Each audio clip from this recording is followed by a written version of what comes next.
Hello everyone and welcome back to another video. Today I'm here with Dan Norton with his channel with I think it's titled with his name, or is it the Selfishness Project? But yeah, do you want to introduce yourself to everybody?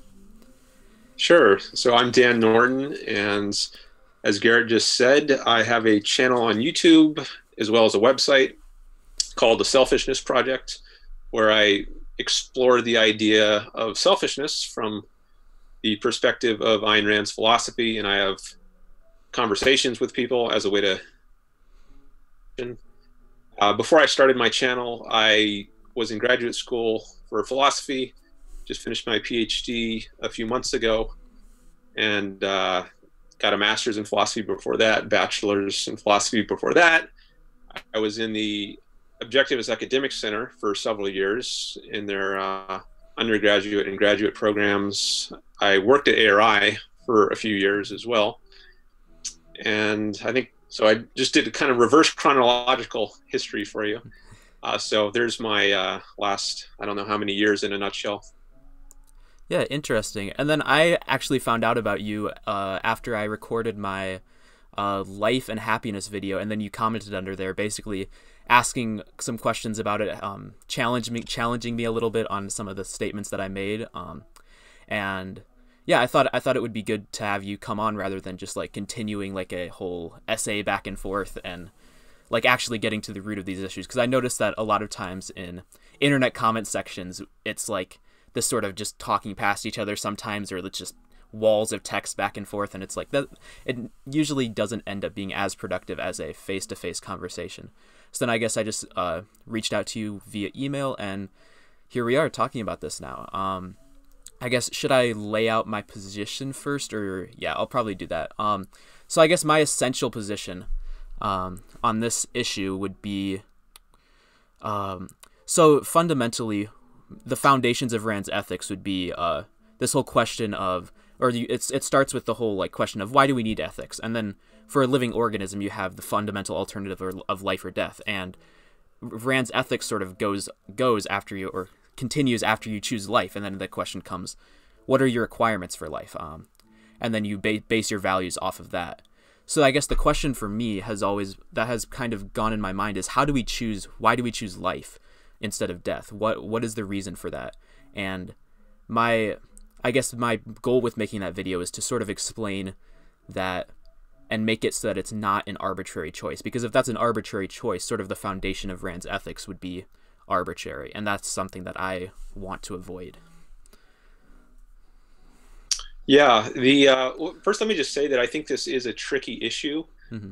and there's been a lot written about it over the last few days. I was reading several articles and chapters about this very issue of the fundamental choice in ethics to live or not, and how exactly should we understand that choice? Is it an arbitrary choice? Is it subjective? And it's only Mm-hmm. after you've made a certain choice that we can say it's objectively right to pursue one thing rather than the other. But the primary choice itself is not something you can criticize someone for. It's only after you've made that primary choice that it makes sense to then offer criticisms of what someone might go on to choose to do. But the primary choice itself, since it is primary, does it really make sense to say you should do one rather than the other? On what basis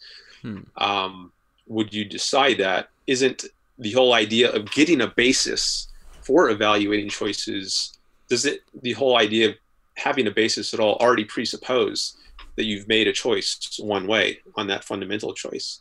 Mm-hmm. And I think there are differences of opinion in the objectivist literature or the secondary literature. And like Alan Godhell, for instance, he has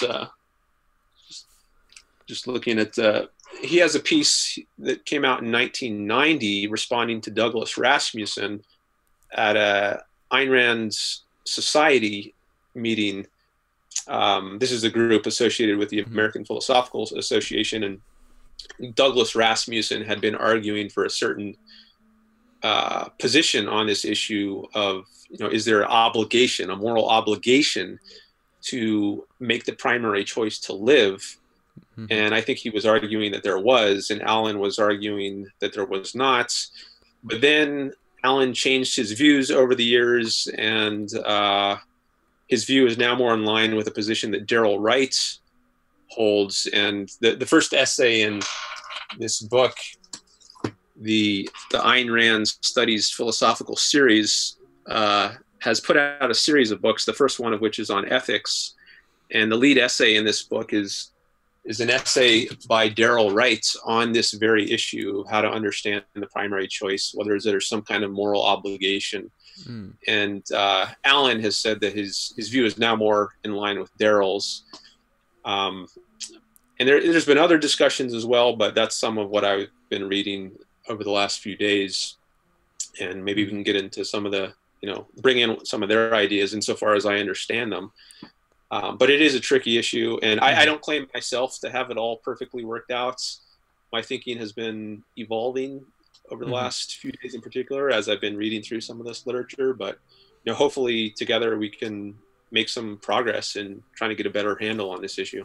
Mm-hmm. Yeah, for sure. This is definitely a very tricky issue in Rand's ethics, and it's definitely not, it's something that it's not necessarily something that she like fully seemed to work out in her ethics. She might she didn't seem to like fully work out why we make that choice to live, or if it's like exactly a choice that we need to make or need to have a basis for. And I guess fundamentally I think that it is a choice that we do need to have a basis for, because I think we can inductively see that life is good, that there are good things in life, and because of that, because life is good, because of the good things that we can achieve during life, we can say that that choice to live is not an arbitrary choice, and it ultimately would be a good choice to make.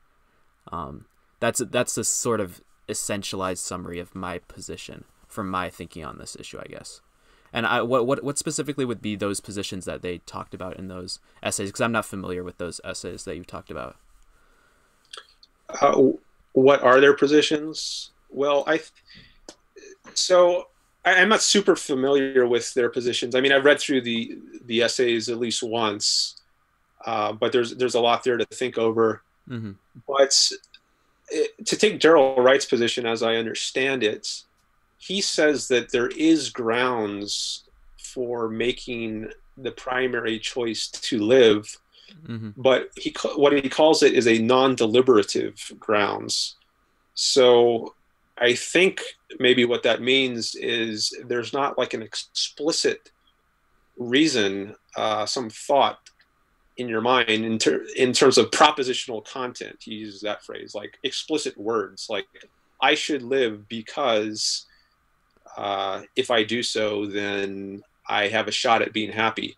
Like those words that I just uttered would not be in someone's mind as they're making the choice to live, but there's something implicit that corresponds to those words. I don't know if you would want to just call that a feeling, but or a sense that somebody has. But there is something, a non-deliberative grounds. So maybe another way of putting that is an implicit grounds for making the choice one way. And that's what grounds the choice to live.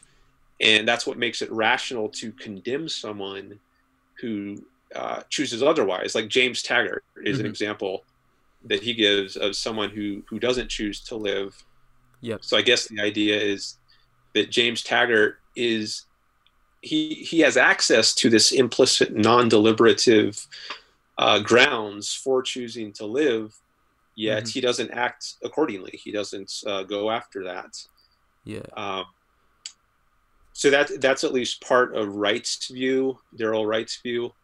I don't know if it's right to characterize that as an intrinsic reason to live. Like, is there something just intrinsically attractive about these non-deliberative grounds that makes it rational to choose those grounds? Now, of course, distance is an intrinsicist position. Nothing is good in itself. It's always good to an agent for some purpose.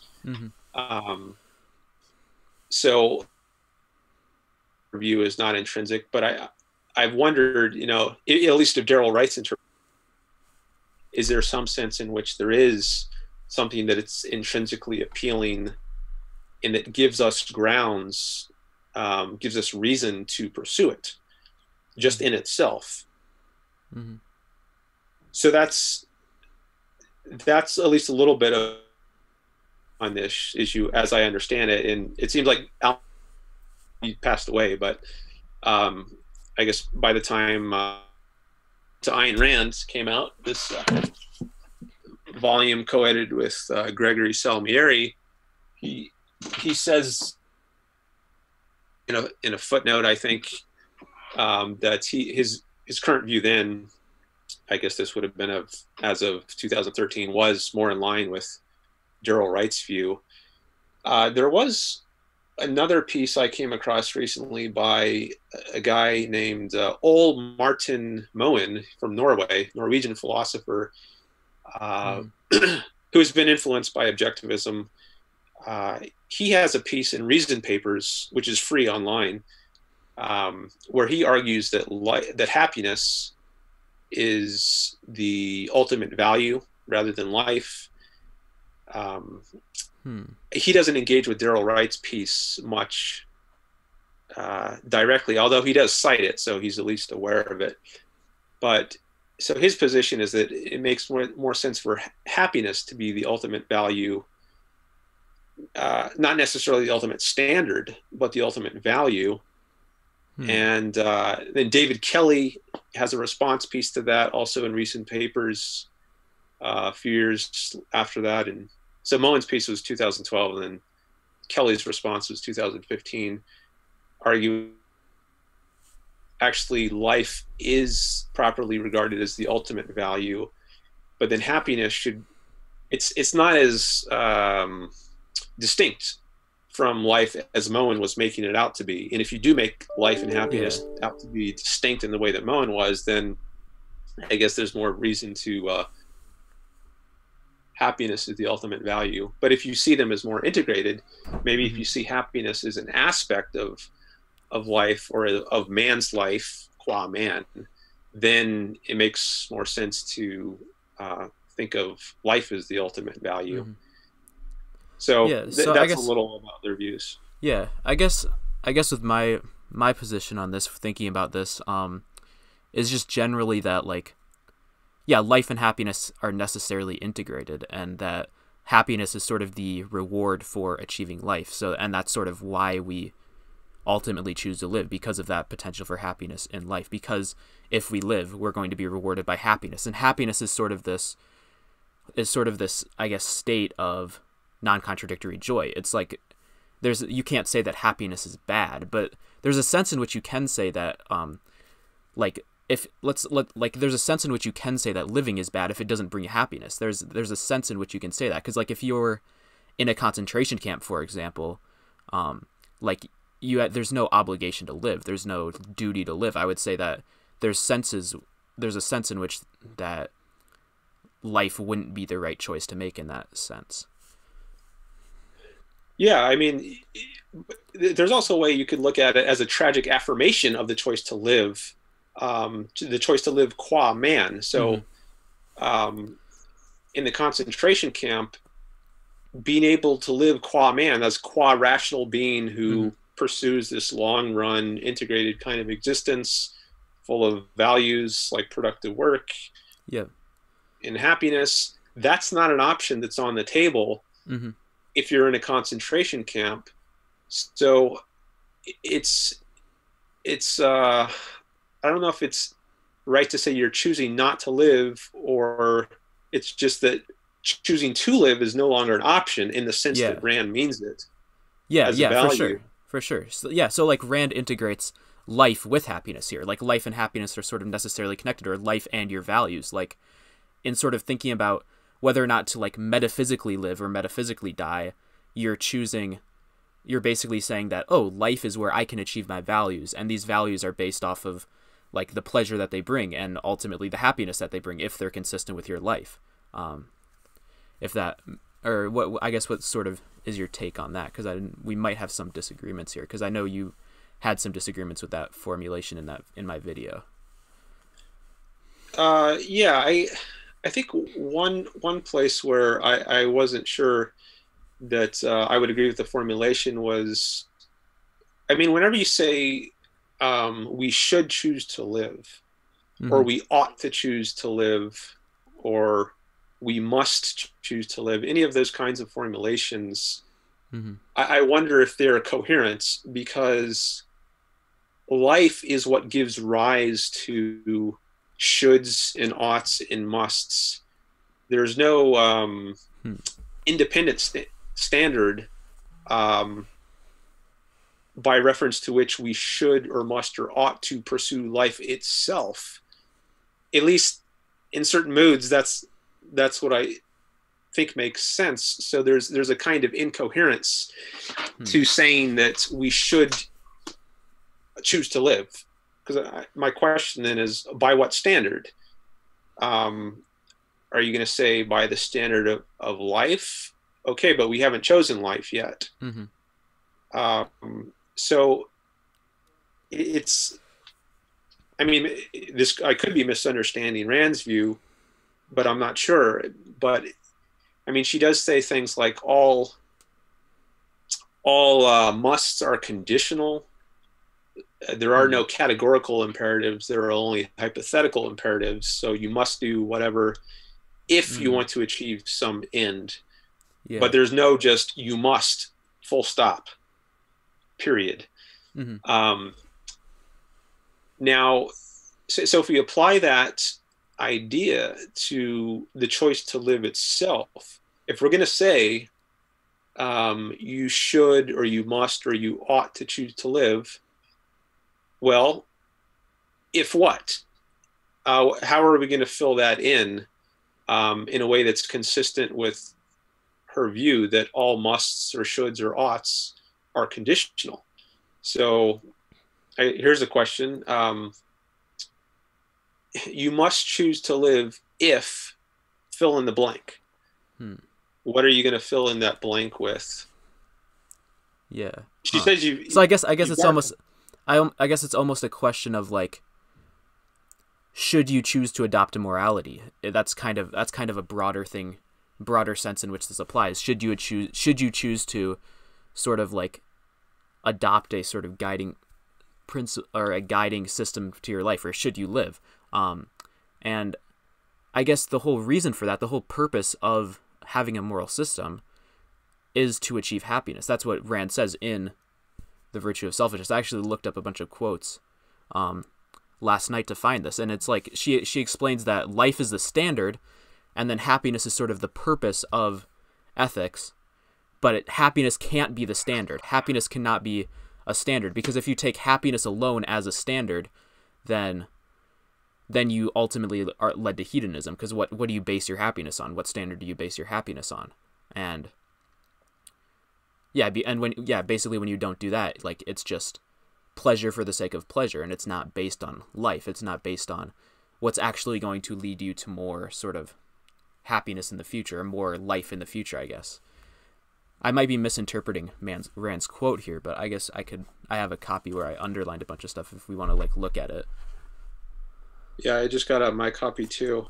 Yeah, she does definitely draw a distinction between the standard and the purpose, but I find that I mean, there's some interpretive challenges here, because she does say, and maybe most of the time says, that life is the standard, or man's life is the standard, and happiness is the purpose. But she also says, at least in one place, that life is also the purpose, not happiness, but life. So this is looks like paragraph 58 of the Objectivist Ethics. What page is that? And it's I guess a little over halfway through. That she says the Objectivist Ethics holds man's life as the standard of value, and his own life as the ethical purpose of every individual man. So there, she's not saying happiness is the purpose. She's saying his own life is the purpose. Yet, elsewhere, she does say happiness is the purpose. Mm-hmm. Like on paragraph 67, she says, to live for his own sake means that the achievement of his own happiness is man's highest moral purpose. Yep. So, I mean, how do we integrate these two things? Maybe the idea is that happiness is like the psychological angle on life. So existentially, so here's skipping ahead a bit. She says the maintenance of life and the pursuit of happiness are not two separate issues. To hold one's own life as one's ultimate value and one's own happiness as one's highest purpose are two aspects of the same achievement. Existentially, the activity of pursuing rational goals is the activity of maintaining one's life. Psychologically, its result, reward, and concomitance is an emotional state of happiness. It is by experiencing happiness that one lives one's life in any hour, year, or the whole of it. And then she goes on. So maybe you can think of both life and happiness can be understood as the purpose of life, but one is the purpose considered from an existential point of view, and the other, happiness, is the purpose considered from a psychological point of view. Yeah. So maybe that's a way to integrate those two. Yeah, so sort of like, I guess a way to formulate this that I'm kind of thinking of right now would, like, to exist, we need to maintain our own life. If we want to continue existing, you need to maintain your own life. Existentially, you need to maintain your own life. And psychologically, like, we do that for it, or we kind of live for a psychology of happiness. That's not a very clear formulation, I guess, but it's sort of the first quick explanation that comes to my mind. I don't know, when I try to learn stuff and try to integrate stuff, I like to just get out a quick formulation and then develop it from there. So if I'm sure you have criticisms of that formulation, but I'm not sure. If you want to run it by me again, maybe I can. Yeah. So I guess sort of like, okay, so existentially we say, I'll repeat the quote, I guess. Existentially, the activity of pursuing rational goals is the activity of maintaining one's life. So, like, sort of, when I think of the word existentially, it's like, okay, in order to exist, like, we need to maintain and pursue our own life. That might be a misrepresentation of the quote, but that's part of what I get out of the word, like, existentially. And then psychologically, like, we do it for a psychological state, this reward of happiness. That's why we pursue our life, so that we can get this reward of happiness. Like, we continue existing, we continue living for a reward of life. I think maybe the distinction here is like the inner and the outer perspective. So often she contrasts mind and body, or spirit and matter, that kind of idea, psychologically and existentially. So I think maybe that's the idea here, that existentially, like from a kind of outside perspective, man's life consists in pursuing rational goals. And then psychologically, the internal sort of perspective is that you're pursuing this happiness. That's one way you might try to relate. What is the relation of the existential and the psychological? Basically, that means the outer and the inner. Another way you might think of it, which I don't know if this is correct, but you might think of the psychological as an aspect of the existential. If you think of existence as like everything, and then, well, psychology is an aspect or a part of everything. So you might also think of this as a part-whole relationship rather than an inner-outer kind of relationship, or an aspect. And I don't know what existence is, not actually, not an entity, at least not in the normal sense of like, a rock. But, so yeah, I think it's, I'm not exactly sure how to understand the kind of relationship she has in mind between existential and psychological. I think maybe the first I proposed, the inner versus the outer perspective, maybe that's the most plausible kind of distinction she's Yeah. trying to get at here. Oh yeah, that actually makes. I thought that mind body formulation was a good one because it sort of ties into the whole idea of like how we integrate mind and body as objectivists. Like that's an important principle. And like you need to have both of these to live qua man. To like live qua man, you need both life and happiness. And like there's a sense in which it's similar to like the existence consciousness sort of thing as well, because like if you want to achieve happiness, you need to live. Like if you're dead, you can't be happy. And to live qua man, to live as a human being, you live a happy life. That's part of what it means to live qua man, is to live and be happy. So like there's a sense in which these two things are integrated together in a similar way to how we integrate mind and body. Yeah, although as you were just talking there, I thought, well, it's not quite like that, because mind and body are not. I mean, this gets into the philosophy of mind, which is actually what the area I focused on in my graduate school career. So there's this view of dualism, which is the idea that mind and body are distinct in some way. There's different kinds of dualism. There's what's called substance dualism. There's property dualism. And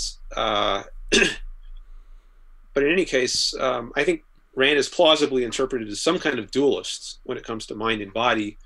But I'm not sure she's a dualist when it comes to life and happiness in a similar kind of way. I think it might be that, as you were saying towards the end there, that happiness is part of life, or an aspect of life. But Yeah. I don't think she would say that the mind is a part of the body, or an aspect of the body.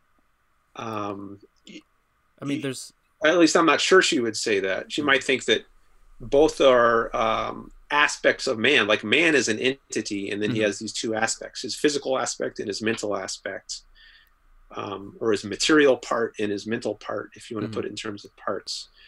But I think I suspect that might be a different kind of relationship than between life and happiness. So I'm not sure the analogy quite works, the mind and body. Maybe it works in some ways, but not others.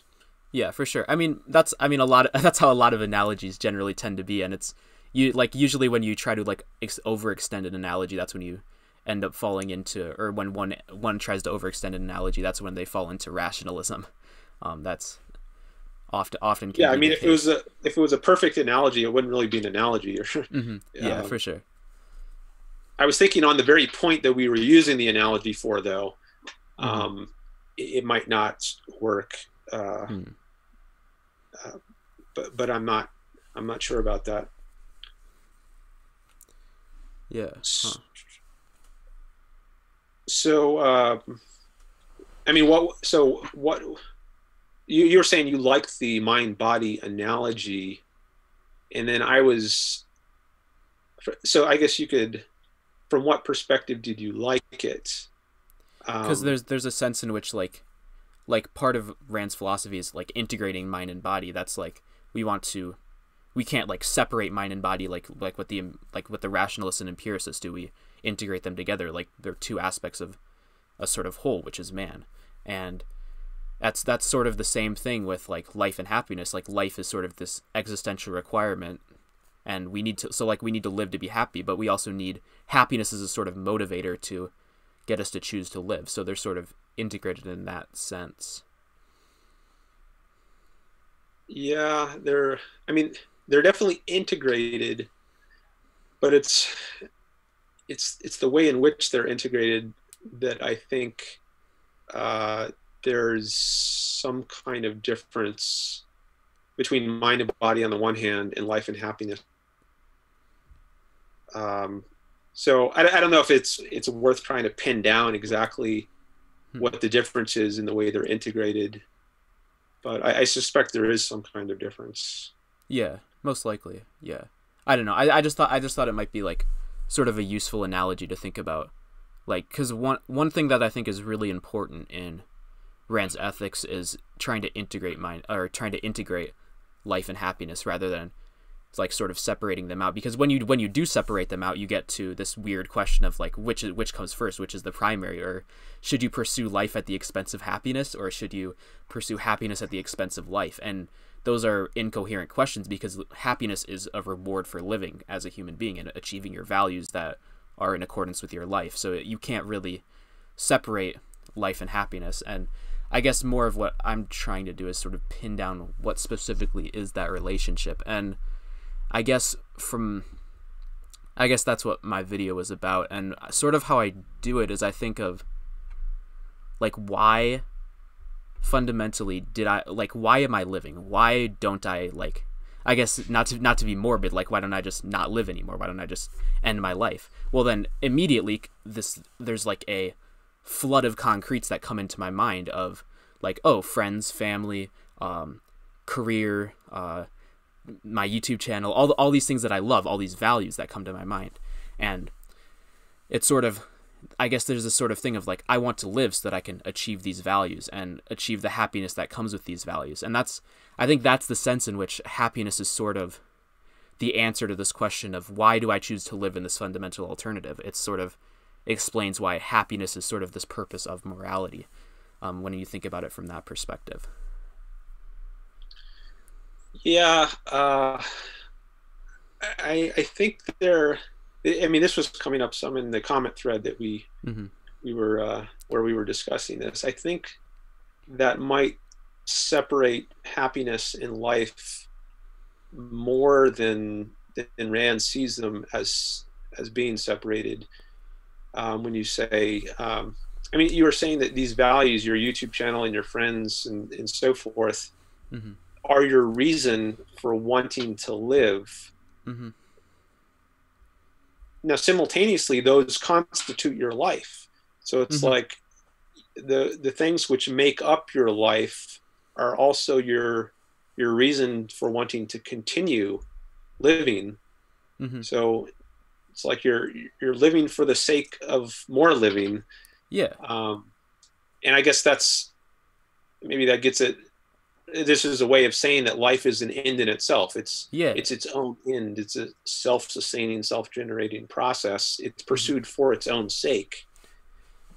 Now, happiness, I think, is also, it's kind of wrapped up with these activities. You enjoy your YouTube channel and so forth, as do I, and you want to get more of that. So if you put it as like your reason for wanting to do these activities is so that you can get happiness, I wonder if that's kind of a way of saying like your reason for wanting to have happiness is so that you can get happiness, because happiness is already bound up with these activities. It's not something separate from them. And I mean, I don't know if you agree with that, but it's the way you're formulating it made me at least cautious in thinking that you were somehow separating happiness from the activities that give rise to or are associated with happiness. So I guess your idea is you need happiness as a kind of justifier. Like life is not its own justification. You need something in addition to life to justify the choice to live. That's what I'm not sure is right, that you need something in addition to life. Because if you already bake into the idea of life happiness is part of or an aspect of life, then you don't need anything beyond life to justify the choice to live. Yeah, so I guess if you formulate it that way, then you don't need happiness separate from it. That makes sense. So but it's like the reason that you choose to live is because baked in that aspect of life is sort of this happiness. That's sort of how I think about it in that sense. Because I like that formulation of like the reason you live is for living, because living, your life is your friends, your family, YouTube channel, career, yourself, like self-maintaining, those sort of things. Like that's what your life is, and that sort of brings happiness, and you're essentially living for those things, for those values, and those values being your life. So you're living for life as a sort of end in itself, and baked into this is happiness. And because your life brings you happiness, you choose to live. I mean, that seems to be what this formulation is implying. But I think, yeah. It's so the formulation being, so your formulation is the reason to live is because it brings or at least. Oh wait, you cut out for a second. Sorry.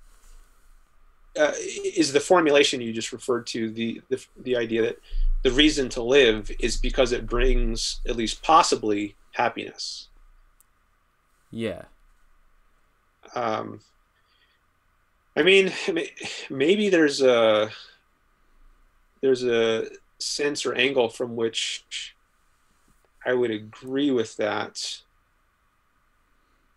but I mean, does it also seem right to say the reason to live is so that you can live more? Like, could you also put it in terms of life as its own justification? Yeah, yeah, that makes sense, because like when you think about why am I living, going back to the whole values thing, like why am I living? Because of the values, the friends, family, career, YouTube, those sort of things. And that you sort of encapsulate it as that's also life. Like you're living for life as a justification in itself. So there's a sense in which life is an end in itself in that sense. That's why I think that actually brings more clarity for me when thinking about that quote that you brought up earlier, like man's life is a standard of value, and his own life is his like purpose, or whatever the specific quote was, if you know which one I'm referring to. Yeah. So yeah, I guess that's the sort of sense in which life is an end in itself, because you want to live to be able to continue living, to continue pursuing those things. But I guess the question that I always think of is like, okay, is life good though? Is life a good thing? And the answer to that is yes, because baked into living, for like your reward for continually living is happiness. Yeah. So I wonder if this implies that in some sense life is intrinsically of value. If by life here we mean at least partly a life involving happiness, mm-hmm. Is it right to say that's intrinsically worth pursuing? I mean, there is an agent. If it is intrinsically worth pursuing, I would want to say it's intrinsically worth pursuing for the agents. Yeah. So it's not intrinsic in the sense that it's like mind independent or agent independent. But is there something? Does it seem right to say that it's intrinsically worth pursuing this life of happiness? Or is there some danger in saying that it's intrinsically worth pursuing, or an intrinsic value? Should we just say it's a value in itself? Or, yeah. Well, when you say in itself, that's kind of another way of saying intrinsic. Yeah. But should we just say it's a value, or it's worth pursuing, as opposed to intrinsically a value or intrinsically worth pursuing? That's one question I have. I mean, yeah, I feel some temptation to use this term intrinsic for some reason, but I don't know if that would create some kind of problem. Yeah, I'm not. I mean, there's a sense in which, does it seem problematic to you at all to use this term intrinsic? Yeah, I don't like the term intrinsic just because of all of the implications it has in philosophy, but there feels like there's a sense in which it's not a bad thing. Like there's a sense in which for this specific context, like a life of happiness is not, like, I can't think of a way in which that could be bad. or not good inherently, like in and of itself, like as an end in itself. Because you sort of have to philosophically have an end in itself somewhere. Like if you want to avoid infinite regress. I guess that's really a really rationalistic formulation there, but Yeah, this idea of happiness or a life of happiness being an end in itself or something worth pursuing for its own sake.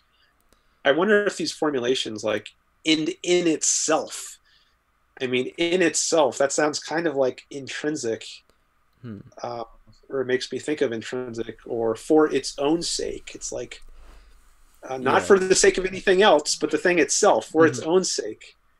It's worth pursuing Yeah. for its own sake. I mean, that's where this idea of it, I think that's why the idea of intrinsic is coming to mind.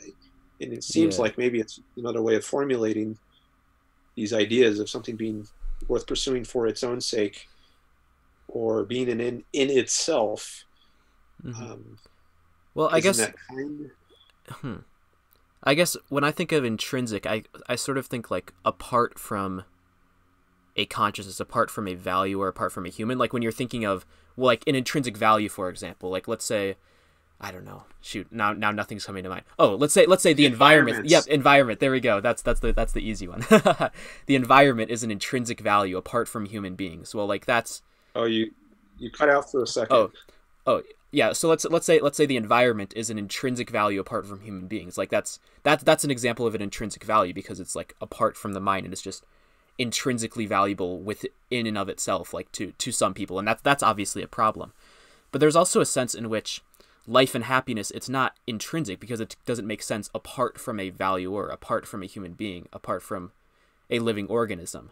So I wouldn't say that it doesn't seem intrinsic to pursue life and happiness as an end in itself, because like there's a conscious being that's living. There's a conscious being that's achieving that happiness. And it's like both a metaphysical fact and sort of a fact of like consciousness as well, because like you're happy and you're maintaining your consciousness by living.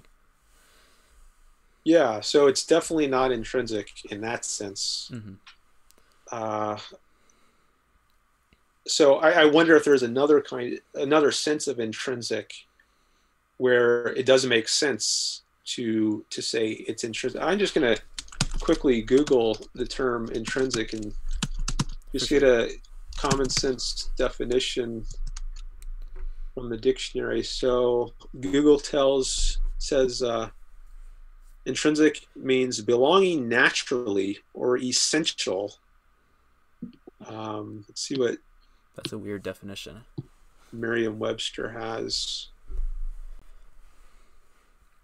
Belonging to the essential nature or constitution of a thing, the intrinsic worth of a gem, the intrinsic brightness of a star.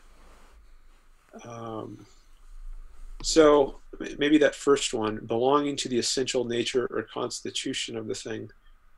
Is it true of life or happiness that belonging to their essential nature or constitution, they are worth pursuing? Maybe we have to add for the person whose life or happiness it is. For that person, is it essential to the nature of that person's life? Well, I think that it is worth. I actually think when you add that concept of like for the person, you're sort of making it not intrinsic, because think about the environment example once again. Like if you value the environment intrinsically, well, now let's say you value the environment intrinsically for a person. Well, then it's not intrinsic anymore because it's valuable to that person for specific reasons. Although that might be a bad way of valuing a certain thing, like valuing it intrinsically for yourself. That's sort of contradictory in a sense. Yeah, so with the environment, I mean, that's something distinct from if we're talking about like, lakes and rivers and oceans. And whereas here, the thing at issue is the person himself who he's potentially valuing. So it's kind of I don't know, a self-referential framework here. Mm-hmm. The, the the value is not the environment, but the one who is valuing. Mm. So, I mean, is the one who is valuing a value for himself, um, or is it is one's own life? Is it part of the essential nature of one's own life that it is valuable? Well, we can add here, is it valuable for oneself? Mm-hmm. Um, but I don't know if I feel this is confusing when it gets self-referential like this. Mm-hmm. Like, it's I'm not sure how to think of this. I don't want to get lost in words. Anyways, Yeah, I guess I don't know. I feel like there's a sense in which that does make sense though, because the whole idea of like life, like your life and your happiness being like almost intrinsically valuable to yourself, or sort of valuable to yourself as such. Because like if you achieve life, if you achieve a life of happiness, like that is good. That is good for you, like just in the nature of what that means, of what the terms mean of life and happiness. That is like sort of inherently good because you're happy, you're alive, you exist in a state of in a psychological state of happiness, which is a good state, sort of inherently in the definition of happiness. and if the so here's another thought on this. If we take as the contrast to intrinsic as opposed to what, as opposed to extrinsic, I saw that because they have in this definition, extrinsic is given as a contrast. So if we think of so objectivism has this trichotomy of intrinsic, subjective, and objective. Yep. But if instead of viewing it from that trichotomy perspective, we have a different kind of perspective on the intrinsic as opposed to the extrinsic, well, that's a different kind of relation. So maybe that's the sense from which it makes sense, or that's the reason I feel some attraction to this idea of calling life or happiness an intrinsic value, because I'm thinking implicitly that the foil, the contrast, is with extrinsic as opposed to the contrast being with subjective or objective. So the idea of extrinsic is just something external. So life is not a value for something other than life. Yeah. Or happiness is not a value for something other than happiness. If it were a value for something other than life, then it would be a value in virtue of an intrinsic consideration. But no, it's a value just on its own, not because of something else. Mm-hmm. So maybe it's from that perspective on intrinsic that it makes sense to think of life or happiness as an intrinsic value. But maybe if you're taking the trichotomy perspective, then it would not be an intrinsic value, because that's the one where it means like apart from any agent. Mm-hmm. And as you were saying, it doesn't make sense for you to value your life or happiness if you aren't in the picture. Mm-hmm. So that's my working understanding of this now. It's intrinsic in some sense, but not in another. Mm-hmm. That makes sense, because honestly, when you're thinking about the whole trichotomy perspective, it seems like the only word that it would fall into would be objective, because it's sort of valuable in and of itself for the person. Like, I think it would fall under like an objective value in that. If you want to apply it to that trichotomy, it might not apply perfectly there, since it's like this is sort of an axiomatic concept of ethics, which makes it really difficult to talk about it in terms of like ethics and values, since it's sort of what underlies ethics. Yeah, so the idea of objective is that you're factoring both consciousness and existence. Mm-hmm. So, for for something to be an objective value means it's there's something in the world that you evaluate as being good for you. So it's not just in your mind that something is good. There's some objective fact about reality that makes it good. But that fact has to be evaluated by your mind. It's not good in itself out in the world. So there's a contribution of both consciousness and existence, and that those together make something an objective value. So, I mean, does that apply in the case of your own life as a whole or as such, that it's an objective value? I mean, I guess you could think of it like that, as being objective value, because there is this thing in the world, or existentially, we might want to say, your life. And you are evaluating your own life as a good thing. Good thing for your life. So it's like self-referential. So it's not just in your mind that your life is good, and it's also not apart from your mind your life is good. It's both. Both your mind is involved and the world apart from your mind, including your physical body. So maybe it is right to say that your life is an objective value. So if we're taking the trichotomy perspective, it wouldn't be an intrinsic value, your own life, it would be an objective value. And if you're taking the non-trichotomy perspective, the intrinsic versus then maybe it is an intrinsic value in that sense. I guess sort of thinking it from the trichotomy perspective, what would it mean if it were intrinsic from that perspective? It would mean like it's valuable apart from your life and apart from your happiness, which doesn't make sense because it quite literally is your life and your happiness.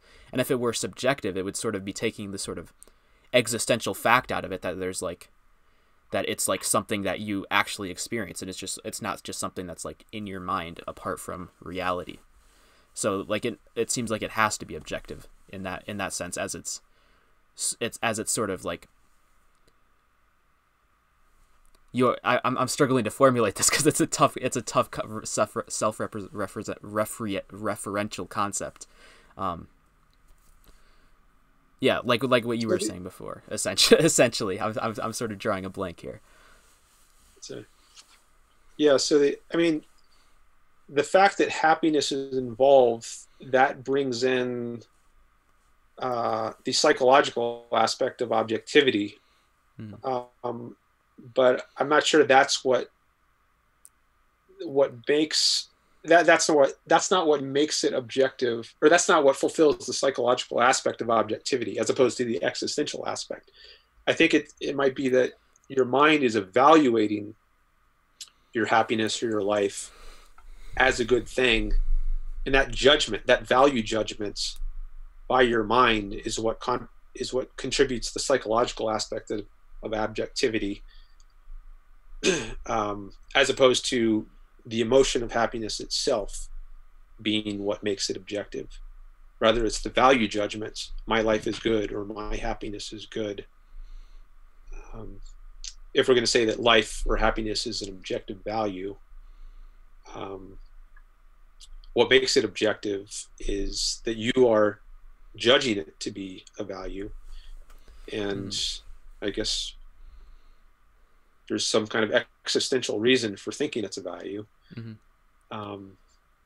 So it was just the formulation of, I think you said something like, happiness is what makes it objective, or part of what makes it objective. But I'm not sure that's the right way to put it. I think it might be more the value judgment you have about happiness is partly what makes it objective. We're getting into some fine-grained distinctions here, and it's easy to lose track of all this. I don't know if any of this is coming across clearly. I think I'm getting it for the most part. It's tough to like reformulate and restate. But happiness. Wait, could you restate that quick? The thing about happiness. when you say that something is an objective value, Mm-hmm. you're saying there's something in the world that you're judging to be good. Mm-hmm. So it's a little weird to say that about happiness, because is happiness something in the world? Yeah. Isn't it supposed to be like this internal or psychological state? If so, how could it be an objective value? Um, so uh, that's another wrinkle on all of this, which I didn't mention Well, before, which complicates. Concepts of consciousness, though, those are objective too, because you're sort of consciously identifying a sort of mental process that you're engaging. Is like it's, and you're like sort of creating that concept with the due to like degrees of intensity or what specifically the emotion is. And I get, so there's a sense in which happiness still is an objective. I mean, happiness obviously still is an objective concept. And I think it would be an objective value here too, as you can sort of evaluate it, like evaluate that. You can sort of evaluate that emotional, that emotion in your head as good. You can evaluate it as something that is a good feeling. Like you can't really get under that. You can't get under the feeling of happiness really as being good. Yeah, so I think I was conflating like objective with mind independence. I mean, that is one sense of objective. Something is objective if it's independent of the mind.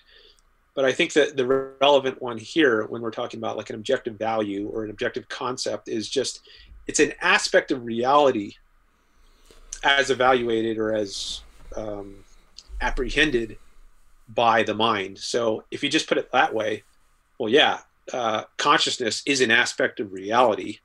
It's not independent of consciousness or independent of the mind, but it is an aspect of reality.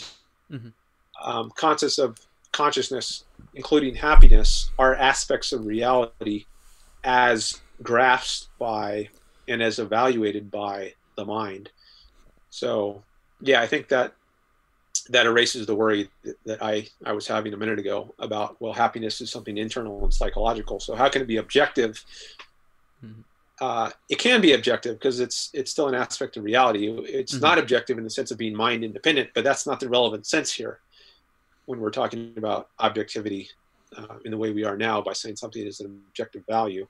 Mm-hmm. So, so to say that happiness is an objective value means it's an aspect of reality evaluated by us to be good.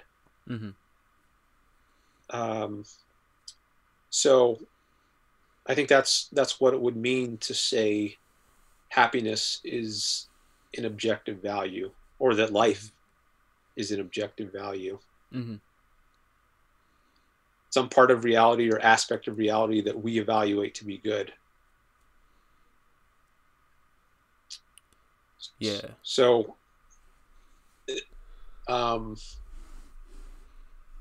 as to how that exactly relates to what we were talking about earlier, I think you were saying happiness. I think you were saying happiness is an objective value, and I was challenging that by saying, "Oh, actually, it's the value judgment of happiness that's an objective value." But now that I'm thinking about it more, now I think it seems like it would be fine to say it as you did.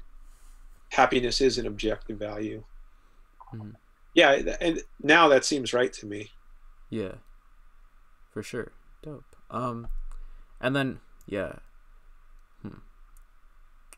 I'm trying to think of what the big picture of this conversation is and sort of tie this back into that general, broader concept of like, I guess what we were talking about earlier, sort of this integration of life and happiness being this sort of like value in and of itself, and that's sort of what got this conversation going, at sort of being that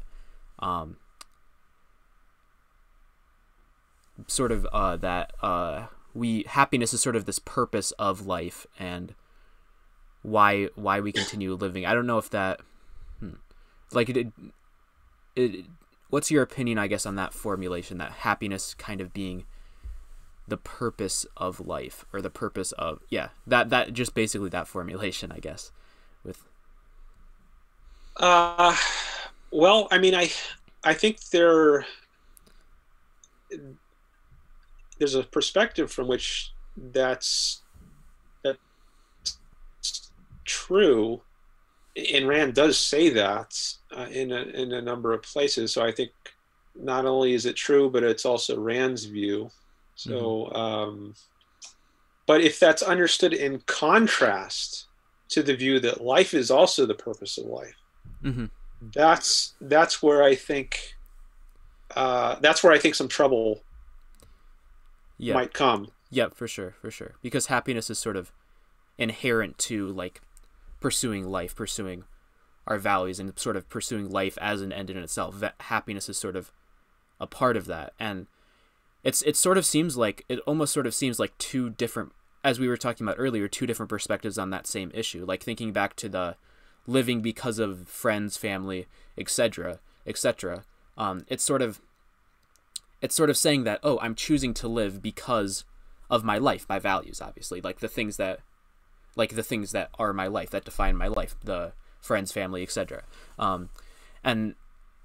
And happiness would just be a different perspective on that, and saying, like, psychologically, I pursue these things because they bring me happiness, and because of this reward of happiness. So there's a sense in which, obviously, we integrate the two, and that's what sort of what she means, I guess, when she says at one point that man's own life is his purpose, is his moral purpose, and on another hand says happiness is his moral purpose. They're two different perspectives on the same thing. It's sort of like you pursue life as this sort of like existential thing. It's those values, and then happiness is the psychological perspective of like what those values bring you, what the reward those values give, the achievement of those values. Yeah, I think that's a plausible interpretation of her view, and it seems, just apart from that, a plausible view. So I think it can make sense to say life is the purpose of life and happiness is the purpose of life, and just understand that those are two perspectives on the same thing, an existential perspective and a psychological perspective. And I guess the danger would only come where you think of like happiness is the purpose of life, as opposed to, like, instead of life being the purpose of life. Or if you think of what happiness is the justification for life, as opposed to life being its own justification. That's where I'm concerned that it might not be the right view, because I think life, you could say it is its own justification. It's an end in itself. We don't need anything else beyond it. But for certain purposes, you might want to highlight the psychological aspect of life as being the purpose. I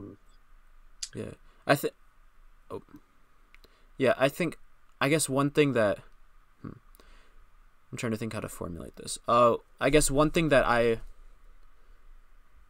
would want to add is that, I guess, or question you, I guess, ask about is, doesn't life only make sense as a justification if happiness is baked in? Like, if life does not bring happiness, if life is not defined like as a life qua man, a life of happiness, life isn't really an end in itself if you don't define it in that way. Yeah, I think if you abstracted out the happiness part of life, then it wouldn't make sense to say life is an end in itself or its own justification. You would need something beyond life. That strikes me as plausible.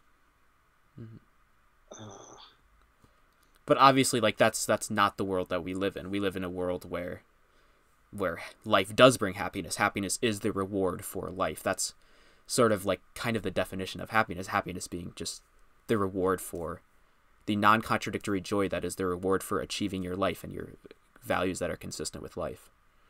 So like we can't really say that, oh, like imagine this, we can't like sort of say when we're trying to define our ethics, imagine this other world where life and happiness are abstracted away from each other. Now we need happiness to justify life. Like that's not what we actually do. That's not actually the universe that we live in. Yeah, I mean, you could do that thought experiment, and it might make sense to say that in that counterfactual world, that happiness is the justification of life, and life is not its own justification. Life needs some justification beyond itself. But if in the world we live in, where happiness is part of life, I think it makes sense to say both happiness is the purpose of life, and life is the purpose of life. You put it a minute ago as happiness is the reward of life. Okay. But just remember, you could also say life is the reward of life. It's its own reward. Why? Because it includes happiness. Yep. So as long as when you say happiness is the reward of life, you don't imply by that happiness is something distinct from life in the actual world. Then I think it's okay to say that. I mean, it's okay to say anything, right? But I just mean like, I think it's Rand's view, at least, and I think it's plausible that it's true, that happiness is part of life as she conceives it. When she says man's life is the standard of value. So you can say happiness is the reward of life, but you can also say life is the reward of life. You get to have more of life, which includes happiness. Yep. Yeah, for sure. Yeah, that makes sense. It seems like we've resolved this age-old question that has been perplexing the objectivist philosophers. Maybe we've resolved part of it. I don't know if we've resolved all of it. Here's another aspect of it which I'm not sure about. So she says in somewhere that the choice to live is also the choice to think or to focus. I'm trying to find that passage. Oh no, that's not it.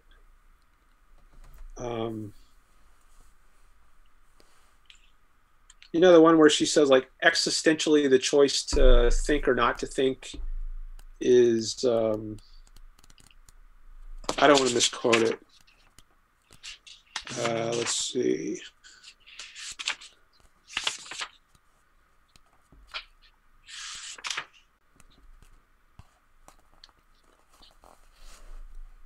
And she includes to be or not to be. Oh, here it is. Psychologically, the choice to think or not to think or not is the choice to focus or not. Existentially, the choice to focus or not is the choice to be conscious or not. Metaphysically, the choice to be conscious or not is the choice of life or death. That's paragraph 40 of the Objectivist Ethics.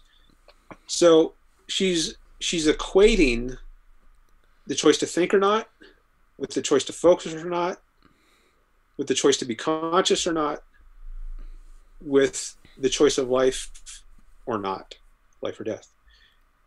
And they're all the same choice from different perspectives: a psychological perspective, an existential perspective, and a metaphysical perspective. Now, in OPAR, Dr. Peikoff says that the choice to focus or not, for that choice, there is no why. Like, you can't ask, it doesn't make sense to ask, why did someone choose to focus rather than not? And that's part of what being a primary choice means, that there is no why. It's once you've made that choice, then you can consider reasons for doing such and such, but you can't consider reasons until you're already in focus. Yeah. So there can't be a reason to focus. So now, But then hold up. This is something that I guess I have a few questions. Or sorry if I broke your train of thought. well, let me just say one more thing. Yeah, for sure.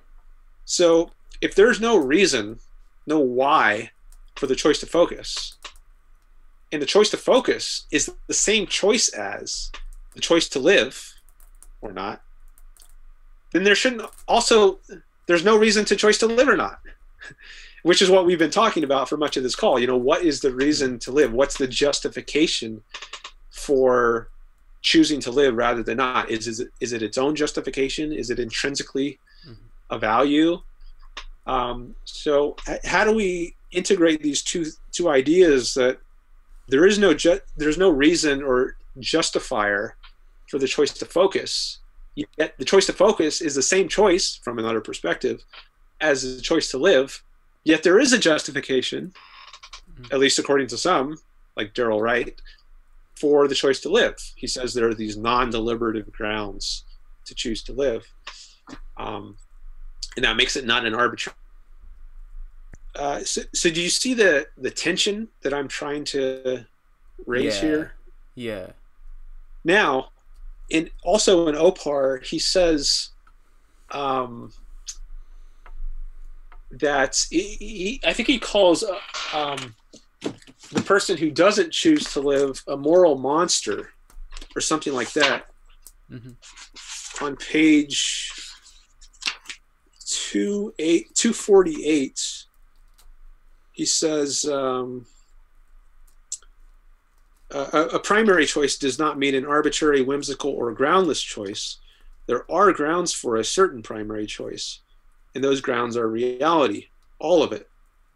The choice to live, as we have seen, is the choice to accept the realm of reality. This choice is not only not arbitrary, it is the precondition of criticizing the arbitrary. It is the base of reason. A man who would throw away his life without cause, who would reject the universe on principle, and embrace a zero for its own sake, such a man, according to objectivism, would belong on the lowest rung of hell. His action would indicate so profound a hatred of himself, of values, of reality, that he would have to be condemned by any human being as a monster. And I'll just finish the paragraph. The moment he would announce his decision seriously, he would be disqualified as an object of intellectual debate. One cannot argue with or about a walking corpse who has just consigned himself to the void of the non-conscious, the non-ethical, the non-anything. So there, he's saying that this person belongs on the lowest rung of hell, and he would have to be condemned as a monster. Well, this is kind of moral language, strong moral language. Yeah. But doesn't that imply that the choice to live itself, this primary choice, is not a pre-moral choice? It's already a choice that justifies moral condemnation or not. But I mean, it's said in Daryl Wright's essay and other places that the primary choice is a pre-moral choice. But if it's a pre-moral choice, how does it make sense to morally condemn someone who goes one way or the other on it? That's something I'm not clear on. And also, the idea that there are grounds for a certain primary choice. Well, if there are grounds for a primary choice to live, why aren't there also grounds for the primary choice to focus? Since it's the same choice from a different perspective. Yet he says in chapter 2, when he's talking about the primary choice to focus, that there is no why. Isn't that a way of saying that there are no grounds for it? A man just chooses? He says, it is invalid to ask, why did a man choose to focus? There is no such why. There is only the fact that a man chose. He chose the effort of consciousness, or he chose non-effort and unconsciousness. In this regard, every man at every waking moment is a prime mover. Okay, well, if there is no such a why for the choice to focus, and it's the same choice as the choice to live, then there's no why for the choice to live. There's only the fact that a man chose to live. So it's not clear to me how the condemnation comes in. Is it the same to say that there's no grounds for that, for the choice to focus, and to say that there's no reason for the choice to focus, and to say that there's no motivation to the choice to focus? Because it seems like in saying that there's no reason for the choice to focus, you're almost it's a like attempt to sort of avoid determinism, to avoid like this sort of idea that there is some external reason or some reason that a man chose to focus that's like almost apart from him. But it's like the choice to focus is sort of this like self-generated thing. It's almost for the sake of focusing that you choose to focus. I don't know. That's an issue I struggle with, because I don't know if I fully grasp the implications of Peikoff's saying that you don't have there's no grounds for that choice, or what was the specific quote? There is no. It's on page 60. He says it's invalid to ask, why did a man choose to focus? There is no such why. There is only the fact that a man chose. He chose the effort of consciousness, or he chose non-effort and unconsciousness. In this regard, every man at every waking moment is a prime mover. So he doesn't use the term grounds or reason or motivation, but I think that's basically what it comes down to. You could use those terms. Like he could have, instead of saying there is no such why, he could have said there is no reason or motivation or grounds. There's only the fact that a man chose. I take it those are all just different ways of saying the same thing. Yeah.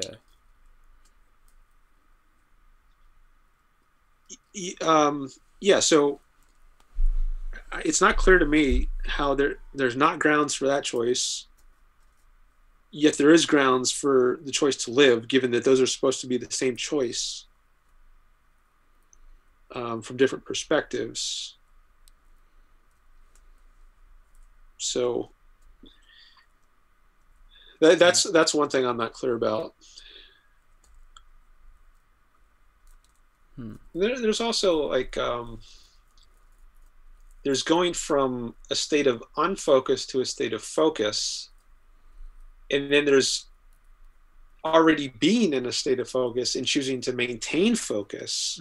Well, if that's the kind of choice to focus we're talking about, then I guess there could be some kind of grounds. If you're already in focus and you have to just maintain that focus, well, then you could consider reasons to maintain focus, and maybe there's some parallel to the choice to live. If you're already choosing to live, then maybe in that framework or from that context, you could consider reasons to continue living. But I guess you can never be in a state of not living and then choosing to live. You're already living. You have to already be living to make the choice whether to live or not.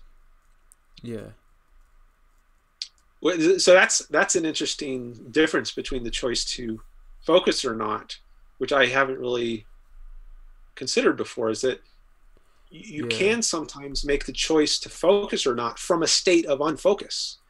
I guess if you're just waking up and you're very groggy or something, but you can never make the choice to live or not from a state of not living, unless we're including in not living like a subhuman way of living. And maybe that is how we should be thinking of it, because when she talks about the choice to live, she means live qua man. That's the choice we phrase. Should we be choice is rational being or suicidal animal? It's not zero or life. And it's also, so maybe the parallel is still there between the choice to focus or not from a state of unfocus, which we might say is like a subhuman state. of consciousness, and then the choice to live or not can be made from a state of not fully living, not being present rationally. We haven't chosen to activate our minds yet. So Yeah, still parallel. Like, but that still leaves me with this puzzle about why there's no such why.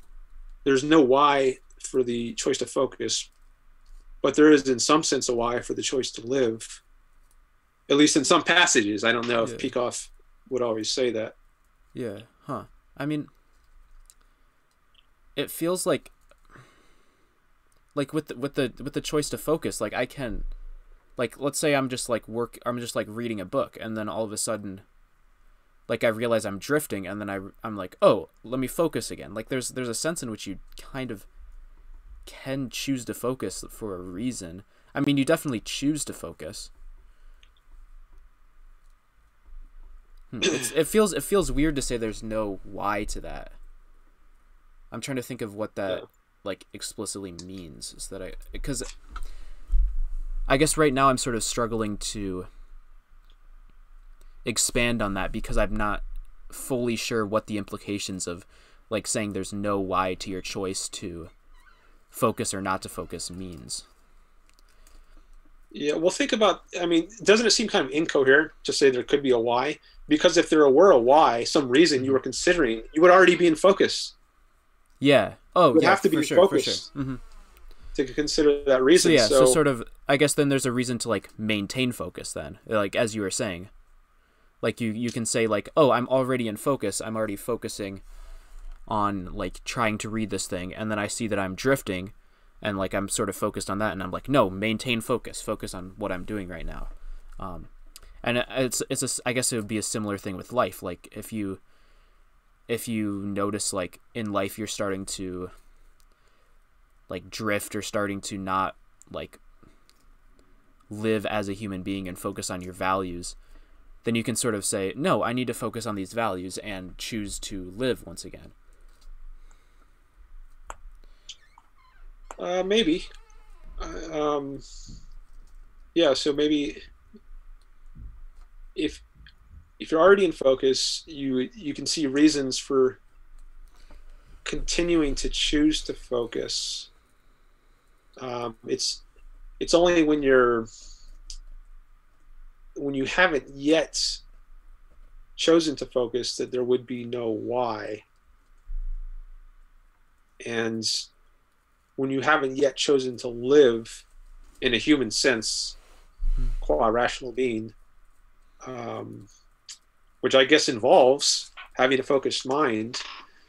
So when you haven't yet made that choice, that there wouldn't be a why. Because until you're in focus, until you're living in that sense, you can't entertain further reasons to live.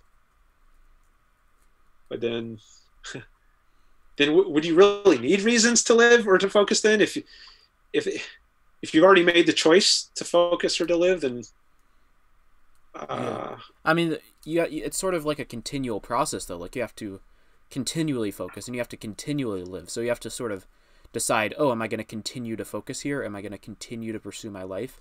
And then you can ask that question and realize, like, in the case of life, like I have these values and they bring me happiness, and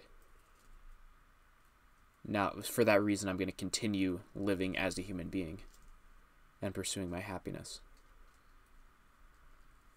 Yeah. So then, I mean, how does that help resolve this puzzle that I was posing before? Is it right to say that there is no such why? Is it only right some of the time to say there is no such why, but not others, when we're talking about maybe the primary choice? Maybe it's like in that just initial choice to live or initial choice to focus. Like you don't really, like, when you decide to start pursuing values, there's not really like a or when you decide to live or decide to focus, there's not really a why. You just sort of make that. That's weird to say, huh? This is not something I've given much thought to. This is interesting. I'm glad we're going into this, because this is something that I think I need to think about more. One thing I wonder about is the distribution of these choices. Like, how often is it that we're making the choice to get into focus from a state of unfocus, as opposed to maintain focus once we're already in focus? So there's two ways we could be choosing to focus. We could be choosing that state from a state of unfocus, or we could be choosing that state from a state of focus. And it would just be, in the latter case, choosing to continue to focus. So, like,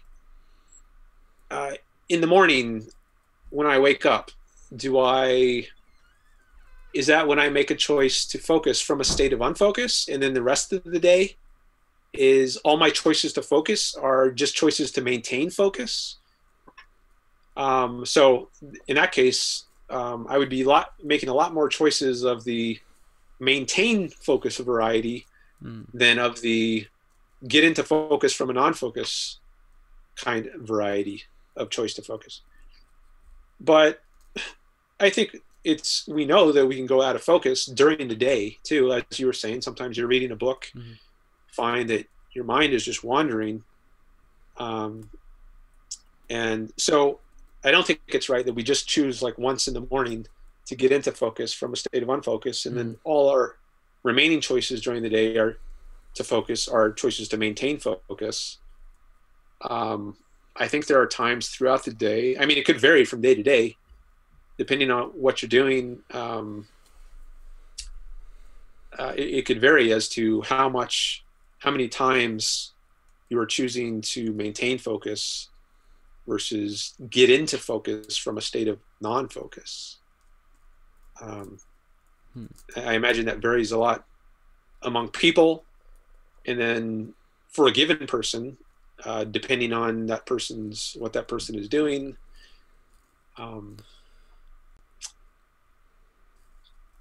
So yeah, I think there's quite a bit of variability there, and then we could map all this onto the choice to live, and then likewise say there's a lot of variability in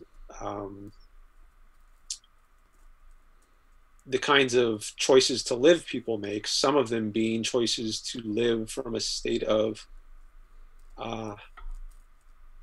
not having made the choice to live, I guess, being on a subhuman level and just letting one's mind wander.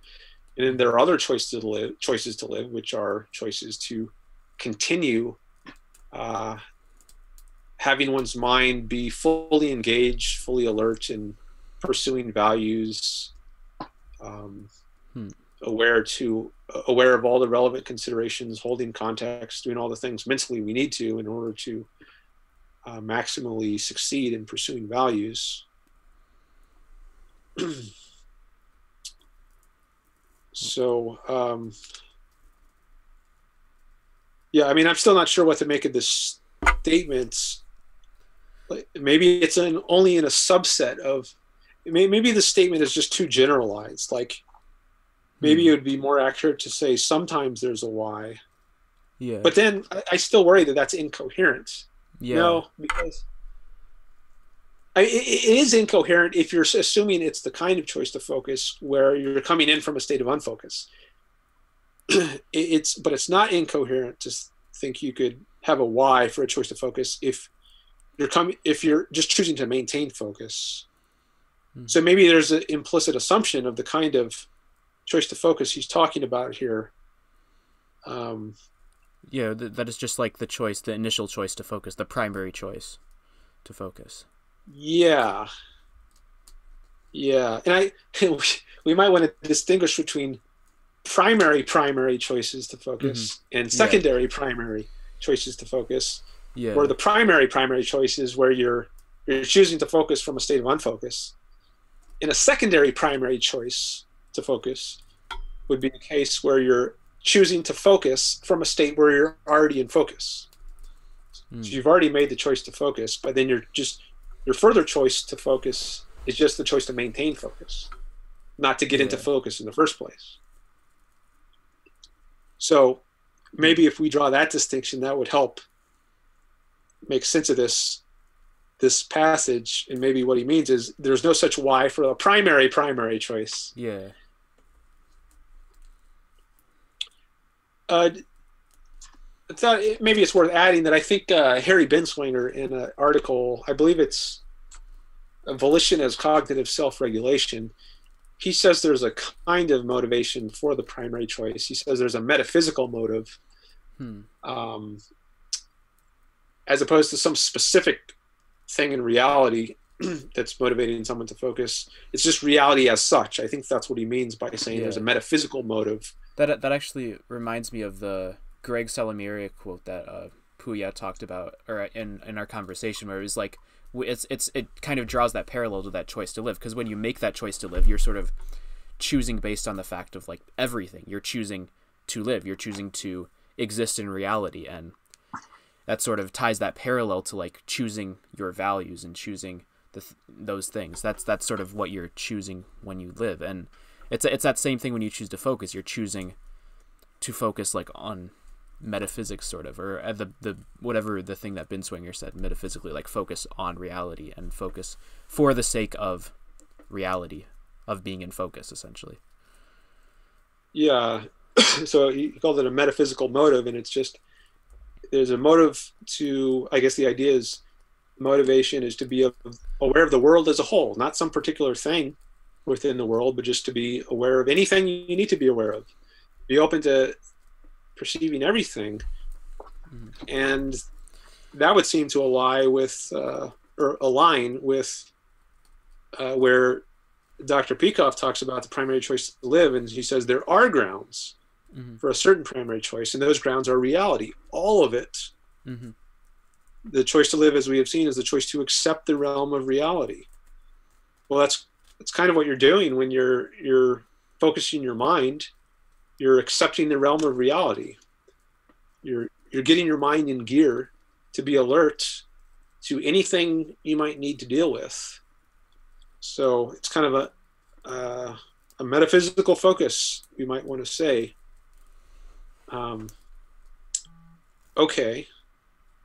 But then if there are these grounds to focus, or if there are these grounds to choose to live, those grounds being reality, all of it, then couldn't we just say the same thing about the primary choice?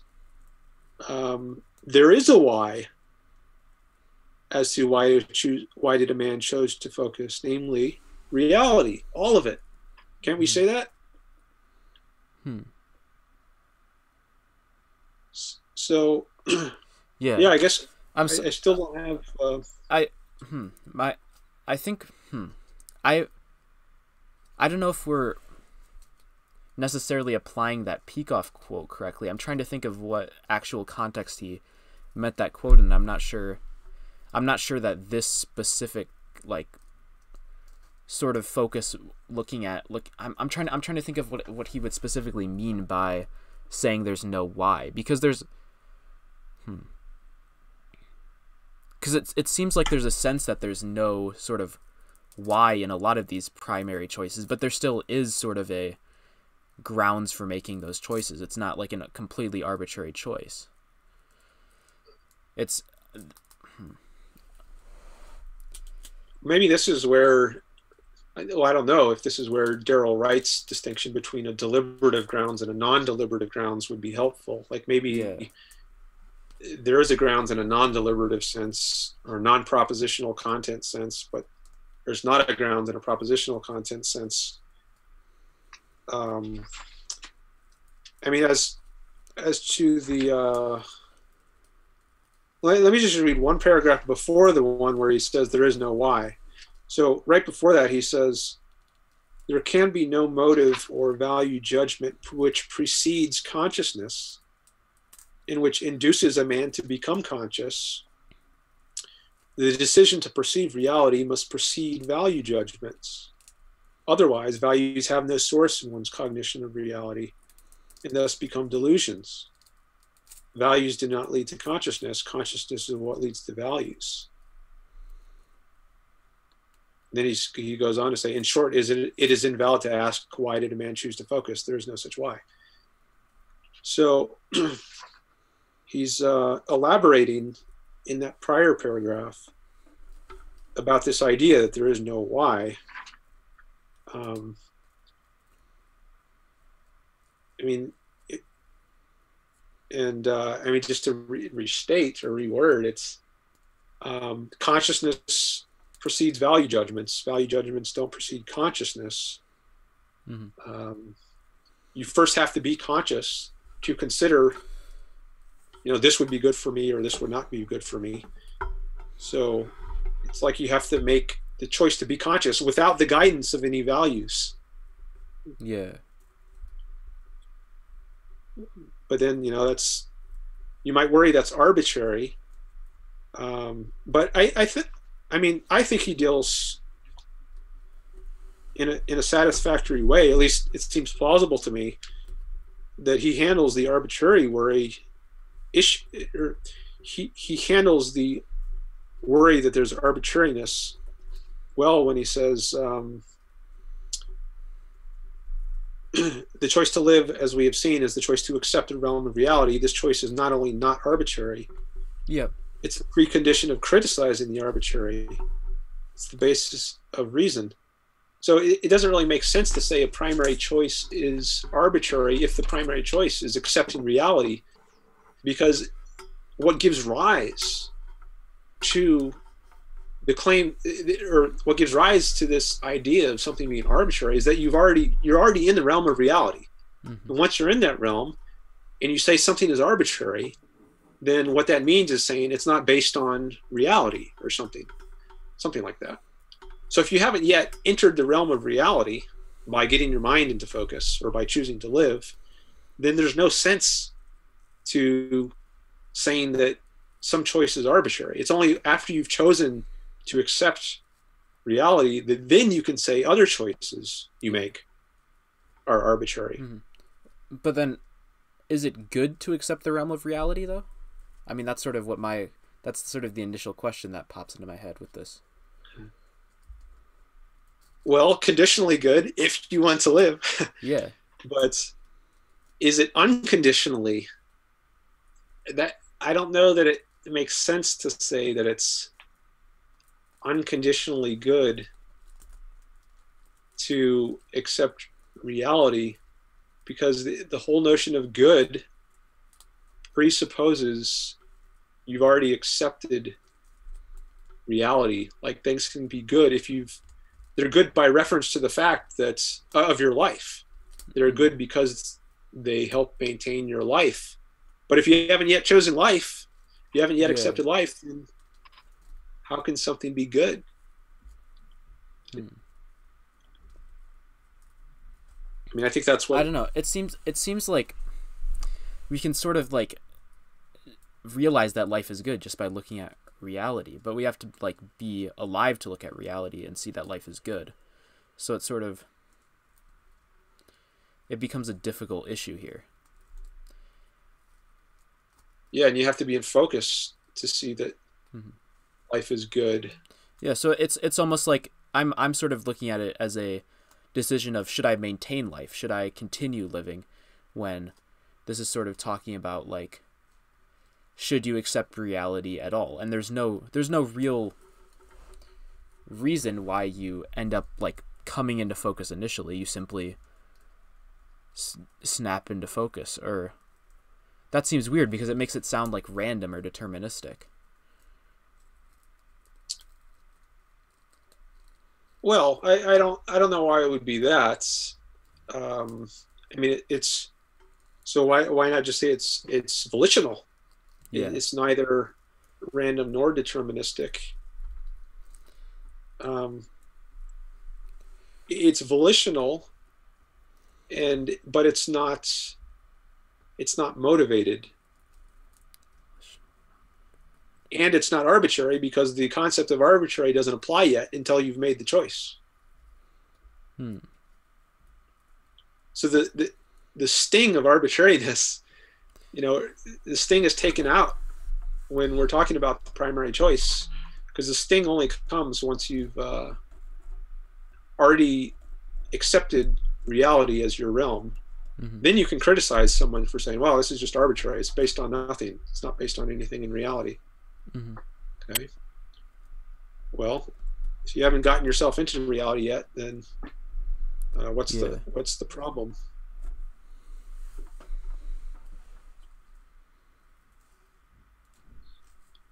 Hmm. Yeah. I think I have a lot of thinking to do on this, because this is a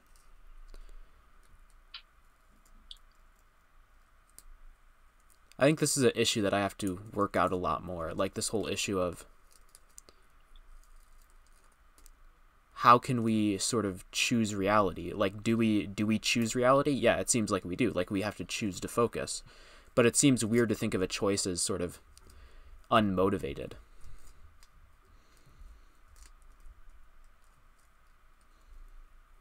Uh, I mean, certainly it's weird to think of some choices as unmotivated.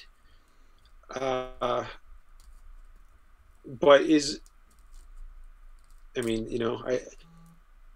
I choose to eat food because I want to satisfy my hunger, and you choose to go to school because you want to get a degree and advance your Mm-hmm. life and your career. So, yeah, all kinds of choices are motivated, but is it right to say that, could there be some subset, namely the motivated, or that maybe is motivated in an unusual kind of way? Um, like, should we say it has a metaphysical motive, to use this term Harry uses, Harry Yeah. Benswanger. Um, I mean, I think if it is right to say that all choices have a motive, I think we at least need to say that they don't all have a motive in the same kind of way. Yeah. So, some have like a specific kind of motive, and some are more generic or metaphysical. maybe maybe Dr. Peikoff would agree with that, and maybe there's a different way of phrasing it. Like maybe instead of talking in terms of metaphysical motives and specific motives, he just talks in terms of there being no motives and then ordinary motives. Yeah. And since the motive involved in the primary choice is not the ordinary kind of motive, like the motive to eat food or to Mm-hmm. go to school, he just says there's no motive. Yeah. So it's like he's saying there's no motive, but there is like a different kind of motive that he doesn't define in this context as motive. It's like that. It's like the metaphysical motive, the motive to focus on reality. It's sort of like it feels like almost like a self-referential motive. Like the reason that you focus is sort of to focus on reality almost, or to exist in reality, to exist in the realm of reality. I mean, maybe, maybe that would align his view with Harry Benswanger's, but I kind of doubt it, because I mean, I'm quoting him, and he says there can be no motive which precedes consciousness and which induces a man to become conscious. I mean, that's pretty explicit. There is no motive, or there can be no motive. Not only there isn't one, but it's impossible for there to be one. Mm-hmm. I mean, maybe we can try to read into that and say what he really means by that is there's no ordinary sort of motive, but there's a non-deliberative motive, a la Darrell Wright's, or there's a metaphysical motive, a la Harry Benswanger. There's just no motive in the ordinary sense, but I'm not very confident that he would want to sign on to that. What he says in this paragraph. Values do not lead to consciousness. Consciousness is what leads to values. I mean, some of this language seems pretty strongly against the idea that there's any motive at all. So I would be hesitant to attribute that view to him. Mm-hmm. And Rand doesn't really, as for her view on all this, I mean, I don't know that she discusses this issue in this kind of detail. Yeah. Um, I mean, she had Oh, you're cutting out a little bit. some, You cut out a but little bit for that last statement. I was saying, as for Rand's view, I don't know that she I don't know what she would say about all this. Like, would she talk more in the Peikoff way, or Mm-hmm. more in the Binswanger or Daryl Wright way? Mm-hmm. I mean, Peikoff was her intellectual heir in some sense, and he Yes. wrote the book, so maybe that puts some more weight on his interpretation, at least when it comes to figure out, what she would have thought on this. And it is a separate question of, what's actually true. Mm-hmm. So I guess, is there a sense in which we can integrate those two perspectives, or are they like categorically different? I guess, or maybe categorically. I mean, I was kind of trying to I was making an attempt a couple minutes ago to try to integrate them, but I'm not very confident that Peikoff's perspective in the end is consistent with Binswanger's or Wright's. And I don't even know what Ayn Rand's perspective is, because she doesn't seem to get into the nitty-gritty details of the sort that... Yeah. But he seems to say later that with the whole life perspective, that it's like motivated by reality itself. Like it's not an arbitrary choice. So it seems like there's a sense in which he doesn't fully hold to that view that there's no choice, like there's no motivation whatsoever. It seems like that sort of distinction between like an ordinary motivation and like a metaphysical motivation might be something that Peikoff holds, although that he didn't explicitly state it in Opar. Well, yeah, so maybe there's an internal inconsistency in Opar between page 60 and page 248. Yeah. Maybe it's not an inconsistency though. Maybe it's like just a different sort of focus on certain things. What is Peikoff's intent with saying that there's no motivation for choosing to focus? Like, what is his what does that sort of mean in reality? What is the intention of saying, of like emphasizing that point?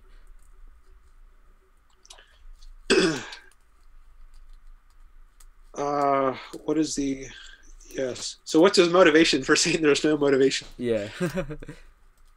Because for me, it sounds like it's more like just trying to say like there's nothing, like it's just like a primary choice. Like there's no explanatory factor apart from the choice itself. Like it seems like it's almost avoiding determinism in that sense. It's trying to say like there's no like reason in reality that forces you to make this choice versus a different choice. That's sort of how I interpret that, or the intent behind it. It's that statement.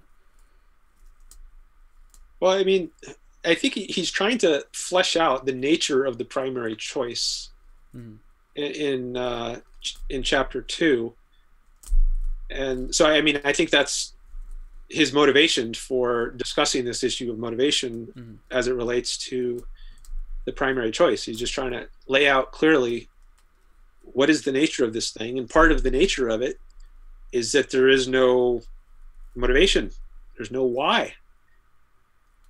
I guess because, I mean, this is something that people will often raise as an objection or a confusion or a criticism. Like, all choices have to have reasons. So what's the reason for the primary choice? And maybe he wants to, partly his reason for going into this is to address that kind of question. Say, look, you're not understanding the nature of a primary choice, which is that it's not like other choices. It doesn't have reasons or motives. But then, as you pointed out, And as I think I came up earlier, he does say, in connection with the choice to live, that there are grounds for it. Mm-hmm. So, how is that consistent with the idea that there's no motivation for the choice to focus, given that they're the same choice from different perspectives? Mm-hmm. So, I think maybe there is a tension between these two passages in Opar, and I don't know if there's a way to resolve that. I mean, I'm not sure. it seems like we were on to something with that sort of distinction between like an ordinary choice and a metaphysical choice. That could be a potential way to resolve it, since like there's no, like you could look at the, there's no why as sort of saying there's no like explicit reason for it, but you still have this implicit reason of reality. I mean, maybe, but I'm not sure that's consistent with what he says here when he says there can be no motivation or value judgments, which induces someone to become conscious. Because wouldn't this metaphysical motivation be something that induces someone to become conscious?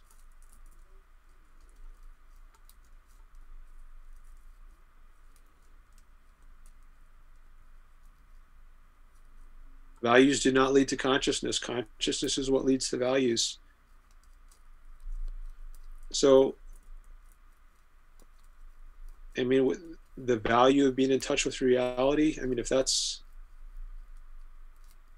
what's motivating someone, well, they'd already have to be conscious to consider that motive.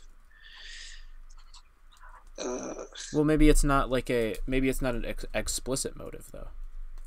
It could be sort of implicit in that choice to focus. A non-deliberative motive, Yeah. to use Darrell Wright's term. Mm-hmm. Maybe. I mean, he doesn't draw a distinction between explicit and implicit motives. He just says there can be no motive. Mm-hmm. So does he really mean there can be no explicit motive? Maybe, but I'm not very confident about that. Yeah. I wouldn't want to bet my life on it. Mm-hmm. For sure.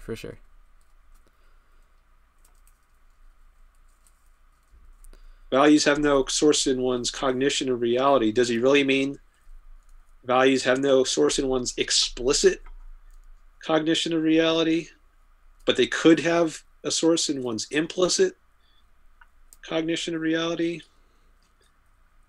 Maybe, it's possible. But yeah, it's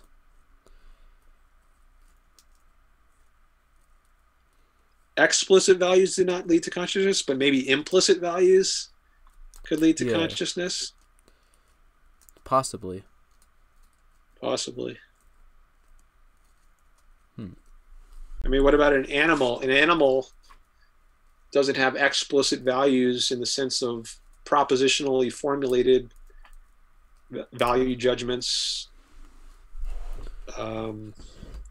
Animals can't really make those choices though. They can't really choose to focus, so to speak. Well, yeah. So this is not even applicable to them plausibly. Yeah. I was just trying to think of like what would be something at least that has implicit values or non-deliberative values. I guess you could think of it like an animal or a baby, maybe.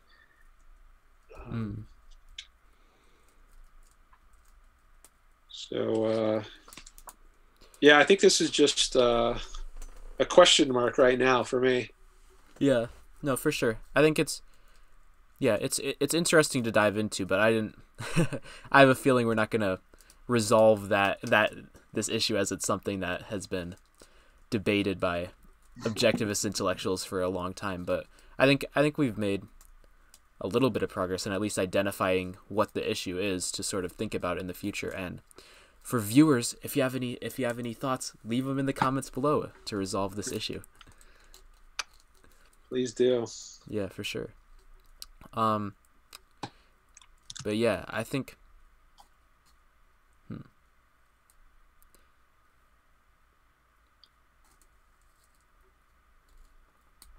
Yeah, there's a sense. I mean,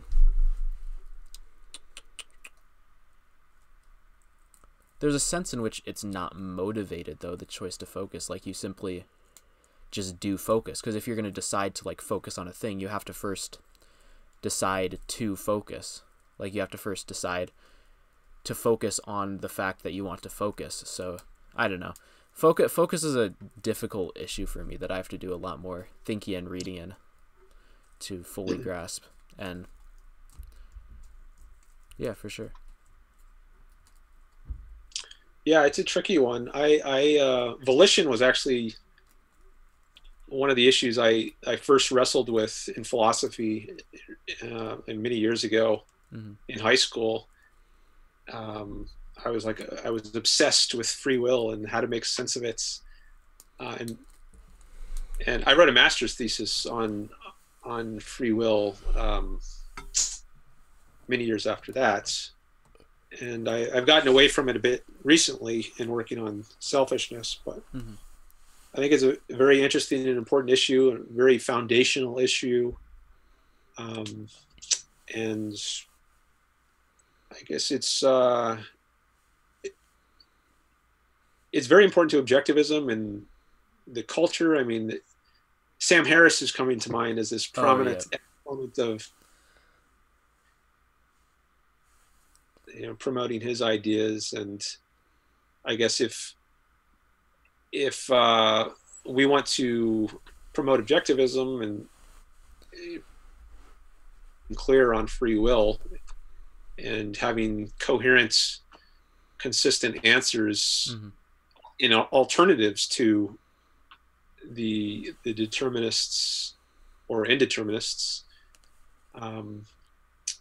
So, I mean, it's not that the only reason to be interested in this is polemical to other people, but that's one reason, one motivation, a specific non-metaphysical motivation one might be interested in this is to be able to present objectivism in a coherent way to the world. And sort of resolving this free will determinism debate would have so many implications, especially in the field of psychology, where it's like they haven't even accepted the fact that we have free will yet, and that leads to all sorts of just crazy theories, like the whole Pavlovian thing, which basically treats us like non-volitional animals who like, oh, we're gonna salivate after we hear this bell enough times. It's like, yeah, it's just a complete denial of free will and ideas and all those sort of things. So I think winning the free will debate would be instrumental in changing the scientific landscape, the psychological landscape, and eventually like making objectivism prominent in the culture. Yeah. And it's quite a blow to man's self-esteem too, to think that you're just this puppet or you don't have control over your own mind. And I guess that's, that could pave the way to authoritarianism and dictatorship. If people see themselves as these puppets, basically, who don't have control of their own lives, and they have a low self-esteem because they have this metaphysical view of their own nature, then maybe that reduces the resistance to tyranny. I mean, can you really have self-esteem to stand up for yourself if you see yourself as just this deterministic machine? I think people with self-esteem and pride and confidence, I mean, a belief in free will helps that out a lot. Oh yeah, for sure. Because then if you like achieve something, that it's based on something that this could have been different. Like I could have made the wrong choices and not achieved this thing. Like I had to make these specific choices to pursue these specific values in this specific way to achieve these great values. And to think that it's just, oh, this was going to happen anyways, it's such a blow to your self-esteem. It just, yeah, for sure. Yeah, I built that. As opposed to Obama's, you didn't build that. Oh, yeah, yeah. Yeah, if it wasn't if your achievements weren't really your achievements because of environmental factors or genetic factors, it wasn't really your free will that's to be credited. Resist when the government wants to seize your achievements. Yeah. It wasn't really you. So what grounds do you have to put up a fight, stand up for your own rights? For sure. And yeah, I guess one thing I noticed people just like I thought people had like this sort of passion for freedom. I thought this was like something very common until this whole Corona thing happened. And after arguing with people and seeing how people have responded to this, it's just like these, like, most people do not want their rights to be maintained. They want somebody to come in and protect them and to sort of be their protector, I guess, sort of tell them what to do, tell them how to live their lives, tell them, and just keep them safe, like a sort of big brother government that sort of just controls you, tells you what to do, tells you how to stay safe, it keeps you safe, makes sure that nothing bad happens to you, and in the process doesn't actually let you go and achieve your happiness and achieve what you want to do with your life. Yeah, I've wondered about this, like what the American reaction to the whole lockdown orders says about the American spirits. I mean, on the one hand, you might think, well, they're trying to be reasonable about it and go by the scientific evidence. But then, there's got to be a certain limit to that. I mean, if you're totally destroying people's lives for the sake of some small subset of people, then you're basically asking some people to sacrifice for others. Yep. It's no longer a rational public policy decision. It's sacrificing people's lives,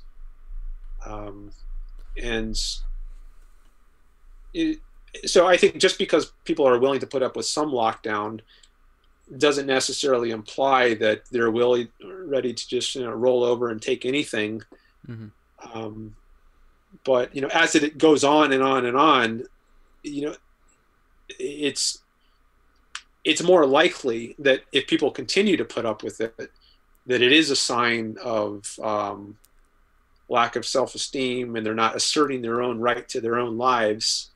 They're willing to allow themselves to be sacrificed for other people, for the greater good. Yeah, maybe we're getting to that point now. Yeah. I mean, what really scares me is the people who will just say, like, oh, well, we have to do this at all costs. We have to prevent the spread of Corona at all costs, prevent more deaths, no matter what the cost is. And then people who will just say, oh, you're concerned about the economy going down. You're concerned about a few stock numbers going down.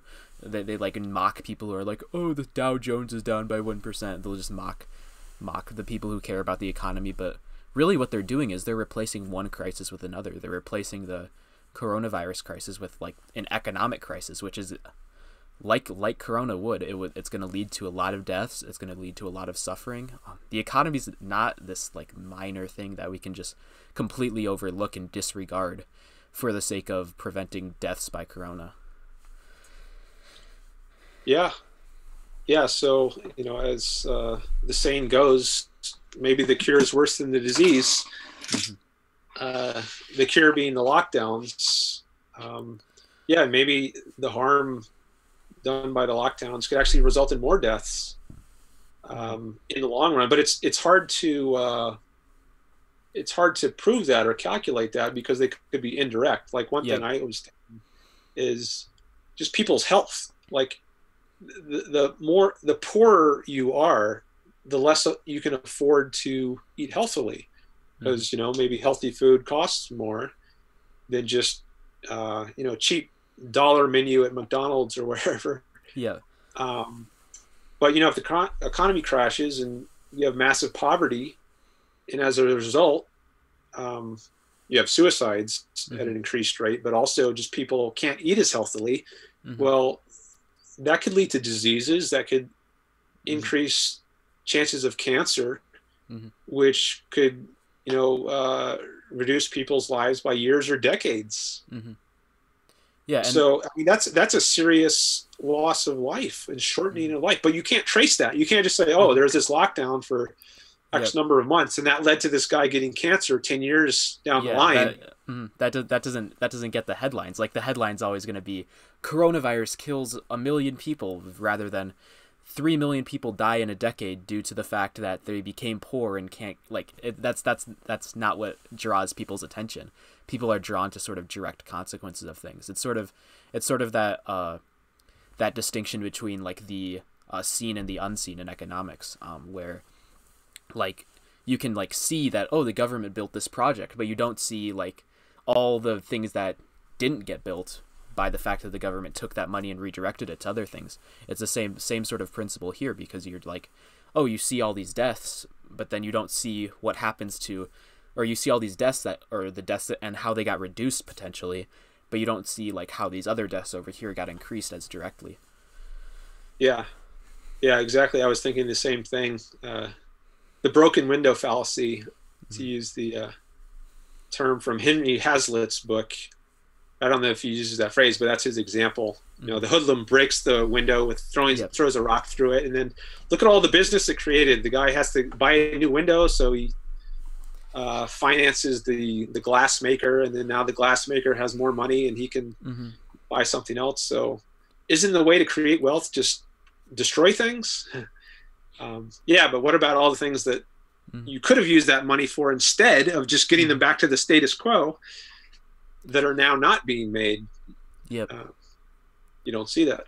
Yeah, absolutely. And yeah, in that case of the broken window fallacy, like he would have preferred to spend his money on something that is more valuable to him than a new window. Like he and then this sort of it sort of misallocates the economy towards the glass makers rather than the people that he actually wants to buy from, and it just leads to all these economic problems. And it's it's so complex for some people. Some people don't notice it because it's like it's conceptual. It's not something that you see directly. Like you have to form the concept of, oh, this person has values, and he if what would he do if he didn't spend his money on this, and you have to like think conceptually about all these things and think abstractly. But I mean, this is not like what we're taught to do for most of our lives. We're taught just think think perceptually, put everything in its little category, and don't integrate things. Just memorize and repeat. I guess that's kind of how we're taught in schools. Yeah, so it's basically staying on the perceptual level, Mm-hmm. um, as opposed to rising to the conceptual level, the distinctively human level, and Mm-hmm. applying your powers as a rational animal. Um, yeah, that's when you put it as the distinction between the seen and the unseen. I think that's really important. That's perceptual and the conceptual. Mm-hmm. But the conceptual is the distinctively human realm. It allows us to integrate not just what we see immediately in front of us, but that with all the long range consequences Mm-hmm. of what we see in front of us. And our lives are lived long range. We don't just live in a snapshot at one moment. Our lives are continuous through time, but the only way to be aware of that continuity is by choosing to focus and choosing Yep. to think, choosing to live. Going Yep. back to our discussion. Mm-hmm. Absolutely. And I mean, yeah, that's ultimately like how we live. That's how we live, by being conceptual. Like that's what makes humans better than the animals. That's what makes the animals sort of inferior in that sense. That's why we have iPhones and skyscrapers and computers and all these different things. Like because we are conceptual, we think long range and figure these things out. Unlike the animals. Yeah, we're not still cavemen, doing the same thing generation after generation. Mm-hmm. We can make progress, Yeah. which the other animals can't. They're just stuck on the perceptual level. Mm-hmm. no fault to them because that's all they can do. Yeah. But yeah, we can do better, and we should do better. Um, Hmm. so Yeah, absolutely. Also, I guess sort of an unrelated topic. I know you went through the Objectivist Academic Center, and I've been considering that, but I don't know if that's like sort of worth the money or sort of like worth if I would be able to get much as much out of that as I would like to it, or if I should like sort of. I guess what was your experience with that? well, so I was in it for 4 years in their undergraduate program. It's a Mm-hmm. 3-year program now for the undergraduates. Mm-hmm. But back when I was in it, it was a 4-year program. Uh, and they also had graduate program after that, but that's also morphed over the years. And I went through some years of the graduate program too. But so if you're considering the undergraduate program, I guess my experience was different than many people's in that I had already heard basically all of the courses by Leonard Peikoff Mm-hmm. before I ever started the OAC.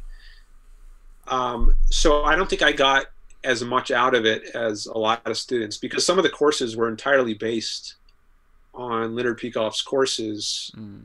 which I think are excellent Yep. courses, like his Understanding Objectivism, which actually is a book now. It hadn't yet been turned into a book when I had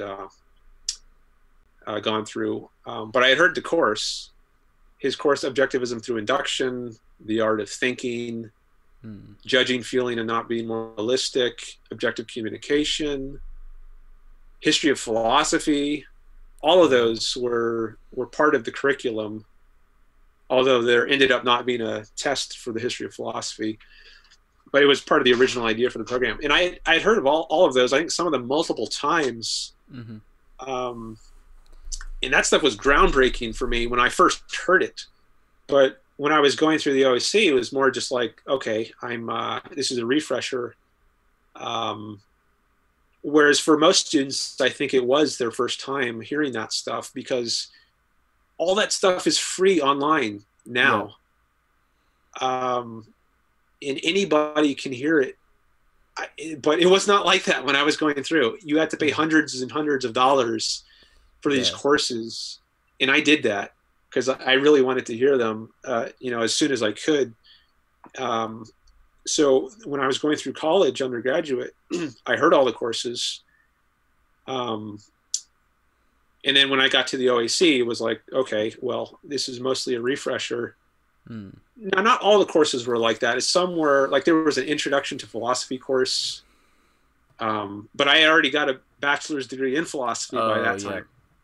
So I was actually exempt from that course. And there was also an intro to logic course, but I had already taken intro logic Mm.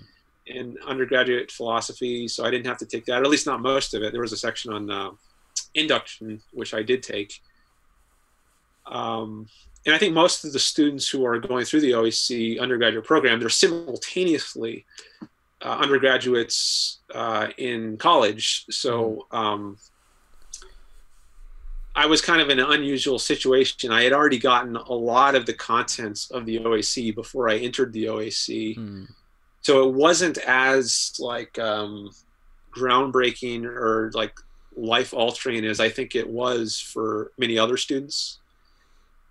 I don't know if that's more the case these days where a lot of these courses you can get online for free. They're not, Mm-hmm. you don't have to pay hundreds of dollars for them. So a lot of the value you can get very easily.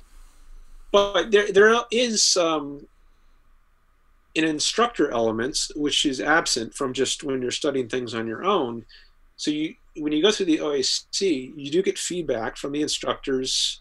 At the time, it was only OnCar and one or two others who are no longer involved with the OAC. But now there's I think they have several instructors: OnCar, Ben Bayer, Aaron Smith.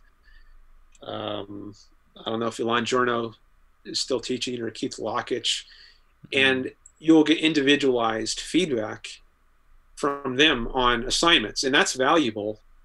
Um, because it's one thing to just listen to a lecture course. It's another thing to put your knowledge to the test and actually have to make your thinking objective in the mind independent sense of putting your for having to express yourself clearly and persuasively, and then someone can evaluate that. Mm-hmm. I mean, that's taking it to another level than just absorbing stuff by listening to it. So I think that is valuable, and I did get value out of that as I was going through the OAC. The instructor feedback. There were some tutorials, one-on-one tutorials. I had a couple of those with OnCar. I don't know if they're still doing that. They're extremely busy, but in any case, that is one advantage of going through the OAC, is that you get this instructor feedback, individualized feedback on your work, which you wouldn't otherwise get. Another thing to consider is auditing. They have an audit option now, which you might want to consider if you're just not sure. If you want to sign up as a full-time student, or you just don't have time to be a full-time student, given what else other values you have to pursue, you can do auditing, which is paid. You have to pay for it. If you're a student, I think you can apply for scholarships. Yeah. What is the auditing? What is auditing? It's basically like a student minus the grading. So you can sit in on the classes, and I think they might even allow you to participate in classes, like online classes. But you're not getting individualized feedback on assignments, on writing assignments or tests. But at least you get the live experience, or you could listen to it on recordings. Yeah. So you get some of the value, some additional value that way, but you just wouldn't be getting the grading or the individualized feedback. I mean, I guess you could still do the assignments on your own, but they wouldn't be spending the time and resources on grading you and giving you feedback. Yeah. So I guess that would sort of be, if I were to do that, that would sort of be what the value for me would be, because I'm already sort of like watching courses, reading books, and like doing that sort of like making it objective by like creating content, writing stuff down with like my channel and my like independent studies. So I guess the value that I could get out of that would be like sort of having people to look at what I do and tell me if I'm doing it right or not. And I guess sort of that's what YouTube comments are for, but obviously the YouTube comments are not as intelligent as OnCar or someone else that would be evaluating me. So yeah, that makes sense. I guess if that, I will definitely consider that with that in mind. Yeah, it's get that expert feedback is valuable, and it also could be valuable for giving you a kind of credential. I mean, depending on what your goals are in life, you might find it valuable. Like if you have third-party credentialing, I mean, it's kind of like you get a degree from a college, and part of the value of that is it makes objective to other people who don't know you from Adam that's you've got some kind of something to prove that you've reached some level of understanding. So if you want to go on to be, if your goal is to be an objectivist intellectual, well, part of the way of demonstrating that you've actually mastered the ideas is to go through this program and do well in it. So I think it's a way of making objective to other people that you've reached a certain level of understanding, and maybe you could get that anyway. But I guess for me, if I wanted to do that, I would just like sort of point to my YouTube channel or say, look at this and you can judge it based off that, rather than, I guess a credential could be helpful though, in the sense that like, yeah, this was independently judged by these intellectuals who we already know are good at what they do, and then they've said that, yeah, you've passed this course or you have this credential. So that could also be helpful in helping other people judge you. Yeah, it's kind of an independence evaluation. I mean, yeah, so it's one thing to say, well, I've got this YouTube channel, but okay, there's millions of people who have YouTube channels, Hmm. and within objectivism, not millions, but lots of objectivists, I think, have YouTube channels. So this would Hmm. be a way to distinguish yourself if that were of Yeah. value to you, which it might be. It also might accelerate your understanding. So even if you could get to a certain level of understanding on your own, it might take Hmm. you longer to get there um, than if you have experts to guide you along. Hmm. So that's another thing. In addition to getting credentials that say you reached a Hmm. certain level, you might get to that level faster than you Hmm. otherwise would. Yeah, for sure. It would be nice to like be able to like ask questions to these type of people and like try to like work through some of these issues. Like, yeah, if it'd be awesome just to have like Leonard Peikoff's email or something, so that it like, oh, I have this question on objectivism. Like, why did you, or what did you mean in like the question that we were talking about earlier? What did you mean by you can't choose to focus, or there's no why when it comes to focus? And then what do you mean by later when you have this similar primary choice of life? And like I could just ask this question and he could respond and we could talk about it. But yeah, it'd be nice, but that's not, I guess, my reality right now. I just have to sort of reach out to other people grasping with this question and sort of grasp at it as well, and sort Yeah, of well, try it's to not figure my out what he meant. reality either. Yeah, Yeah. well, with someone like Leonard Peikoff, I don't think he's really active in Mm. Oh yeah, philosophy yeah. these days, at least not to the point where he would be, just taking questions like that from people. And he's not one of the OEC instructors Oh yeah, yeah. anymore. Um, so yeah, you wouldn't be able to ask him, I don't think. I mean, you can email him and maybe he'll reply. I kind of doubt he would reply to that kind of Mm-hmm. question, but um, yeah, but you could deal with ARI's instructors at least Mm-hmm. to some extent. I mean, they're busy too, but you would have more access to them. You might also consider, I don't know if you're on HBL, Harry Binswanger's Mm. list or web forum, but Mm-hmm. you could raise this kind of question on HBL, and I'm sure some people would be game for discussing this issue and all kinds of issues. Mm-hmm. Not all of them are going to be experts or professional philosophers, Mm-hmm. um, but some of them might be. Harry Binswanger might engage on a question like this. Mm-hmm. So I think that's HBL is another good resource, which I use quite a bit myself. Not always posting, but I read it regularly, and Mm-hmm. sometimes I post. Yeah, I like to read the like math ones on there. I'm reading through the Oh, you're on it. mathematical mysticism one. Yeah, I'm on there, but I haven't posted anything or asked any questions Oh, yet. yeah. Yeah, I found lately that um I've been very interested in like the mathematical application of objectivism. I've watched some of like Pat Corvini's lectures on this sort of stuff, and I bought Robert Knapp's book and have been reading through the Harry Binswanger stuff. I think he's gonna release like a book soon on something related to that, but I have no idea. That's I think James Elias told me that he was saying something about that, but I have no idea.